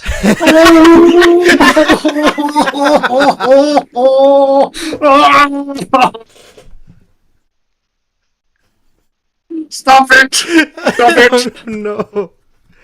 Don't show me these cards! So, playing that, and installing an IS there, just closing out all of the chances to get through R&D. Oh, this hurts so bad.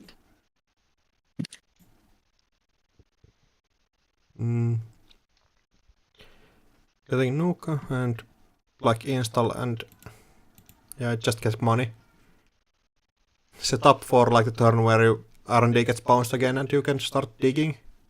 Exactly. Oh, Trebuchet. Does this go on R&D as well? Draw first. draw 2. Yeah, and only these 3 are mana. not cards you want to see. You basically are digging for the big deal right now, I think.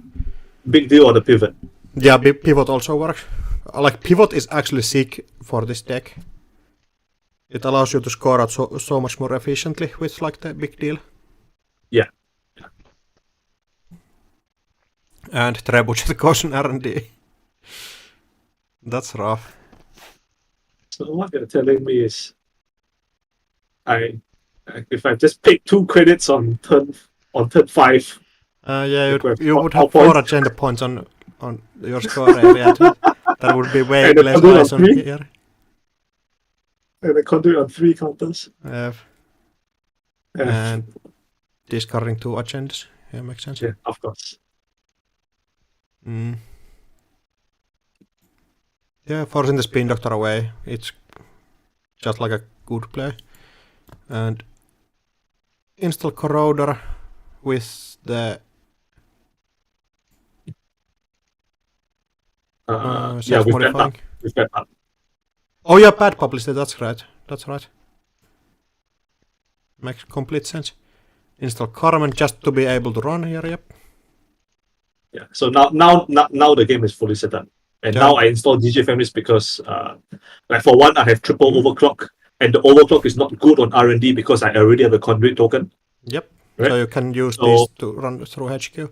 Yeah, I can just overclock HQ. One thing I was wondering, did you ever look at like the Beatrice card, the one that allows you to click twice and run through HQ and access 2 cards of R&D? So I did see that card. I didn't think about it for this deck. And mostly that's just because I didn't really have time to test it thoroughly before submission. Yeah, I Which is feel like that's interesting. a card that most like just control shapers would run. Yeah, probably doesn't work here too much because you often end up like destroying the ice, like moving all of the ice from R&D on HQ. So I think it's like worth considering, even if it's not amazing. It's worth considering just because it's a different angle of attack and it's HQ pressure, which this deck kind of needs more of. Yeah, like DJ Fenris also combos with that card, which is nice. Yeah, it is a consideration. Yeah. Also, that's like, it's not HQ multi-access, but it's like HQ pressure that turns into like multi-accesses. Yeah. But it's probably more worth it if you have like twinning or stuff that you can breach on R&D or get more access on R&D with breach. If you have like wake counters, I think that card is going to be nasty. It is super good with wake and plan. That is for sure. Super good. Yeah, and overclocking on HQ, right? Of course. Oh yeah, undo click. Because I hadn't you selected need my to DJ target. choose Steve first. Yeah. I clicked too fast. There we go. Trebuchet, that's okay. And what's this now? No rest. Would be an envelopment that costs. How much does the envelopment cost right now? 4 + 5, 7. Yeah. So it cost me 5 row credits. So I go to 3 credits, but then I trash the envelopment. Oh yeah, that's right. And I think this is fine because leaving it there means that it's like another decision point for me to think about when I'm swapping, doing my ice swapping thing. Oh yeah, that's true. And if it somehow ends up on R&D, it's like really good on R&D as a 7 credit tax on the conduit run. Yeah, and here if you had HQ multi-access, this would be wild because I think you're like even in this deck, agendas tend to pile up if you don't find your like big deal fast enough. Yeah, and even here, accessing the Mavirus is great. Oh yeah, because you're just losing one counter. Yeah, and I get to trash it. But not hitting anything. Yeah, unfortunate. Yeah. I have only myself to blame, you know. And with 4-pad published, you can push out a regulatory capture. Yeah. There we go. Which means just that you bounce out this one border control. Bounce border control and you discuss envelopment, which is fine. Yeah. Because envelopment is not not amazing. doing too much here. Yeah. And do you go through like after HQ just to get like value, or? I think over here I go on R&D. Yeah, telework. I click my telework and go R&D. Yeah, conduit run. Yeah, you're not paying too much. Even this is like decent enough with like. It's okay. Yeah. Yeah. Not rushing the envelopment. Yeah, makes sense.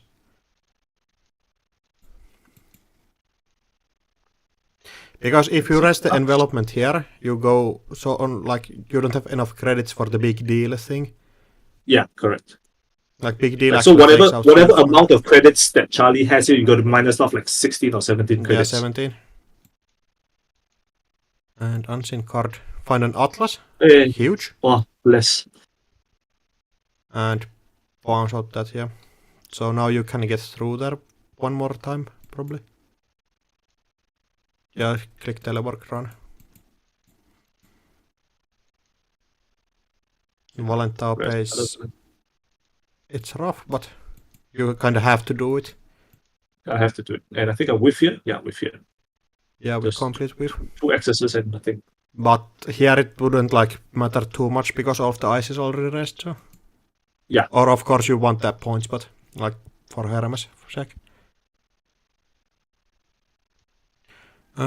Just gain credits and install 2 ice and the Mavirus there, yeah. Yeah. So you see how good this Mavirus is now. Yeah, I didn't kind of realize it because otherwise you have to waste a whole turn purging here, which now you can purge on approach. Yeah, like force you to spend all of these credits first. Like this is the one thing I really don't like about Conduit is that it ends up being so hard to charge back up again after you purge it out one time. So one consideration for me was to play Contaminate. Oh yeah, just to get it up and running fast. Back up again. Yeah. How much influence is Contaminated? It is 1. Oh yeah, that could make sense. If it's like your only like access win condition. Like olden times you had like mediums that stacked with run events, which was kind of like sick. Yeah, it was crazy. Yeah, like Conduit is a fair version of that, which is I'm not complaining. Yeah. Drawing another draw card. And oh yeah, you had 2 angles. Makes sense.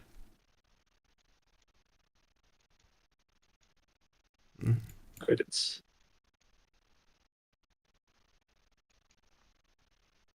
And these go on like if you want to place this on R&D, you can do it. Or you just draw for the pivot. Yeah. And this is basically game with these 2, I think. Yeah. So you can score.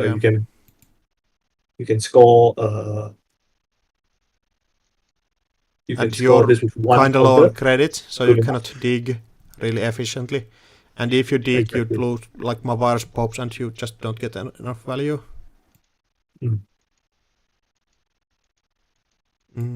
This is really cheap. That's why you can see now why it's so important that I get like full value out of all my overclocks, because like every bit of econ is important in this deck. Yeah, like digging through multiple times on R&D with like big eyes there is going to be rough. I think, did you play against any sports decks or something like that during the weekend? I didn't, but I kind of wish I did. Yeah. I mean, I know I don't have clock, but I mean, I think the Hermes does like good enough work combined with conduit. Yeah, I mean, like, you Hermes out there R&D, and you just dig through there, like, multiple times for huge amounts of cards, Yeah. so, yeah. And I get a lot of Hermes triggers because they have a lot of agendas, and even though they're getting sports triggers, they can't really draw because if they draw, they just make it worse for conduit. Yeah, that's true. So, you just add 2 economy cards here. Or find the pivot. You trash it probably. Yeah. Yeah, have to trash pivot, and Yeah, this you is just- probably you just lose if you pretty don't. big drama for. Yeah, so he has to find another pivot here. Mm. Yeah, both Yeah. not really good. And just keep drawing to find the gas too big to fill out pivot. Winchester, yeah, you just ice up.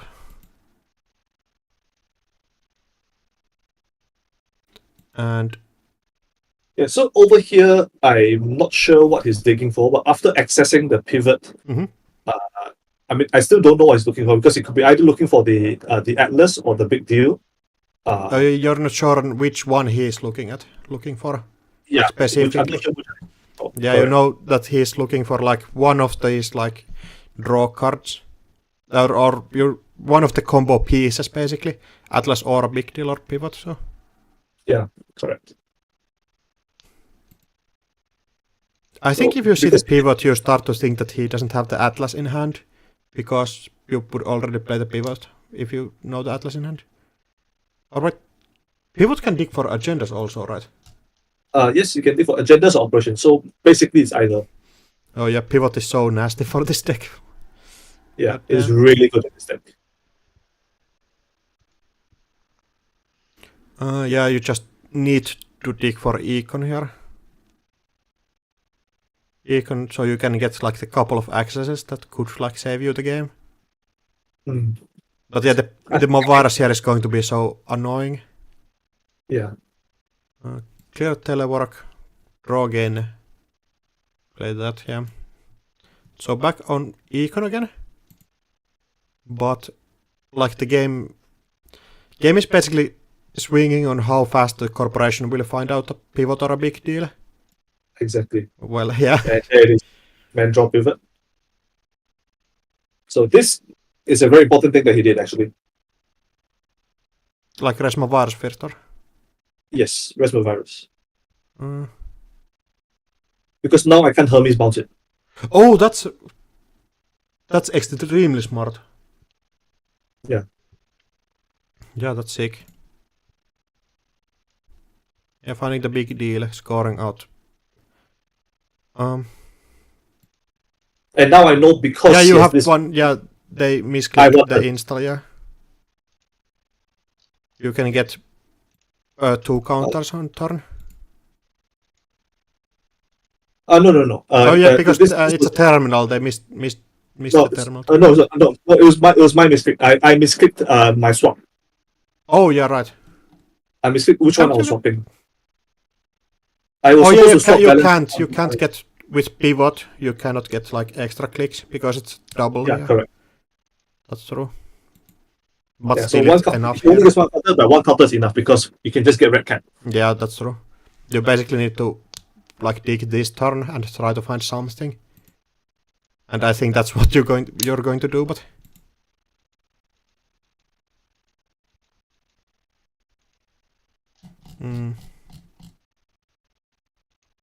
so first click run. Oh yeah, you don't need to break Valentao here if you don't Yeah, want to. correct. Which All is of them. nice.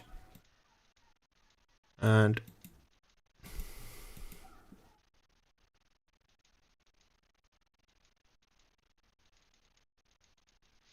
then that gets popped. Finding an NGO front, which means you can access 2 cards. Yep.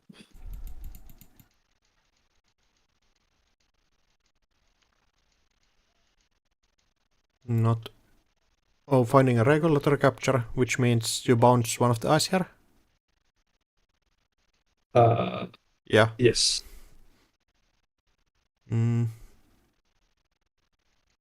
Yeah, and then you dig again.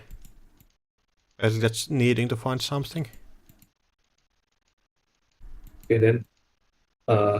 So this thing took a long time. I think there was like 5 or 6 minute think by Charlie over here.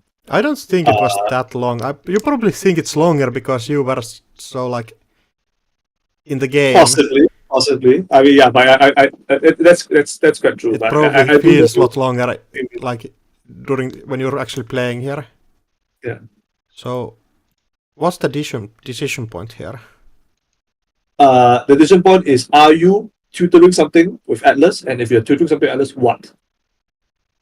Oh yeah, you have one less click, so yeah.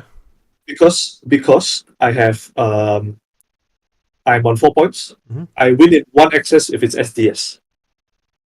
Oh yeah, that's true. So you might like you have a scoring thing in hand already, so you might add like the SDS drone deployment to hand. Oh yeah, that's so you actually a can- really difficult decision. Because if you want to take the SDS now, you have to do it before the third access. Because if you do it before the fourth access, it's 4 fresh cards. Yeah, that's true. Adding the Atlas, which means there's one Atlas and So he tutors the SDS, which means that I know that he has a 2-pointer in hand. It's either Audacity 3-2 or the last red cap, right? yeah. So I actually have think about here as well because this is Oh yeah, think yeah. about the trash. That are you going back in there or are you going in HQ? Yeah, so it was a too big to fail, which is why I had 2 red pub left. But I had to think so long. Oh yeah, you need to decide on are you going back on HQ, because if you trash it, you're not getting through all of the eyes. Yes, correct. So you So I end did up trash trashing to it. fail. Okay, so actually, this was an interesting decision. My last access was a pivot, which I could have trashed as well. I think you when I trashed the pivot here, yeah. because I could have trashed the pivot Mhm. and run back last click and see 3 fresh cards. But then in these 3 fresh cards, I need to see An SDS drone deployment or 2 agendas.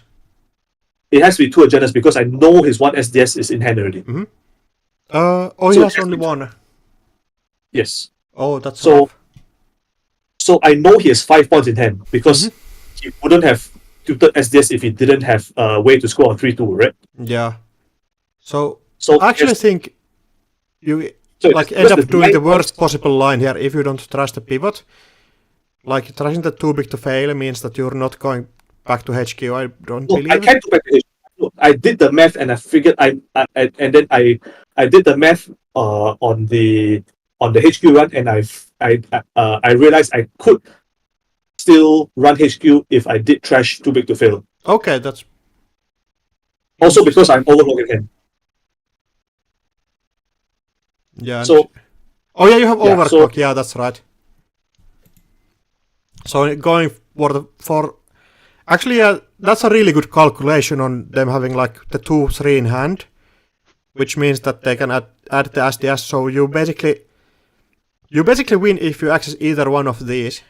I think. Okay, I don't automatically win because I only go to 6 points if I steal above the law. Yeah, but then they cannot score out. Yeah, they cannot score, and then they need to like reinstall eyes on R&D. Yeah, and then you can just dig through this like 4 times again. Yeah. And they need to purge, and basically I think it's a game. So that's actually a really So good calculation. Counting the agenda points over here, because I have deduced that there are 5 points in HQ, right? Yeah. There's 5 points in HQ, 9 points on the board. That's 14. There's only 6 points in R&D. That is 2 hostiles and 2 normal agendas. So yeah. So 2 hostiles, Red Cap and Atlas, right? Which means that I have to see 2 agendas, and it can't actually be 2 hostiles. It has to be hostile plus something else. yeah. So I evaluated, like I've seen the top card of R&D, which is not trashable. And then I see 3 cards after that. So 3 out of 12 cards, and 2 of them need to be agendas that are not hostile. Yeah. So it's either that or take my odds and 2 in 7 on HQ. Mm. Yeah, it makes total sense. And end up seeing the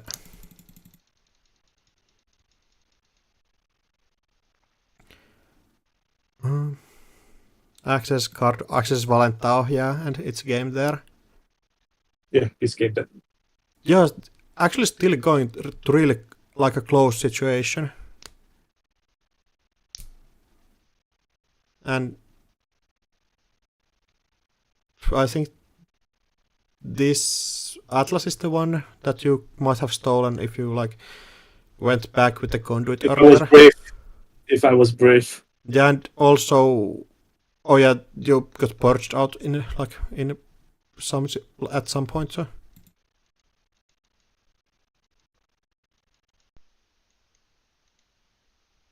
Yeah, that's that's super rough, and cards drawn by click 10. That's not allowed. I'm only allowed to draw 8. At least there's the credits by click. Also, neither player needs to take credits by click, which is quite nice. Yeah, I mean, both these decks are extremely efficient in terms Yeah, of. and Outfit ended up like drawing a huge amount, so. Yeah.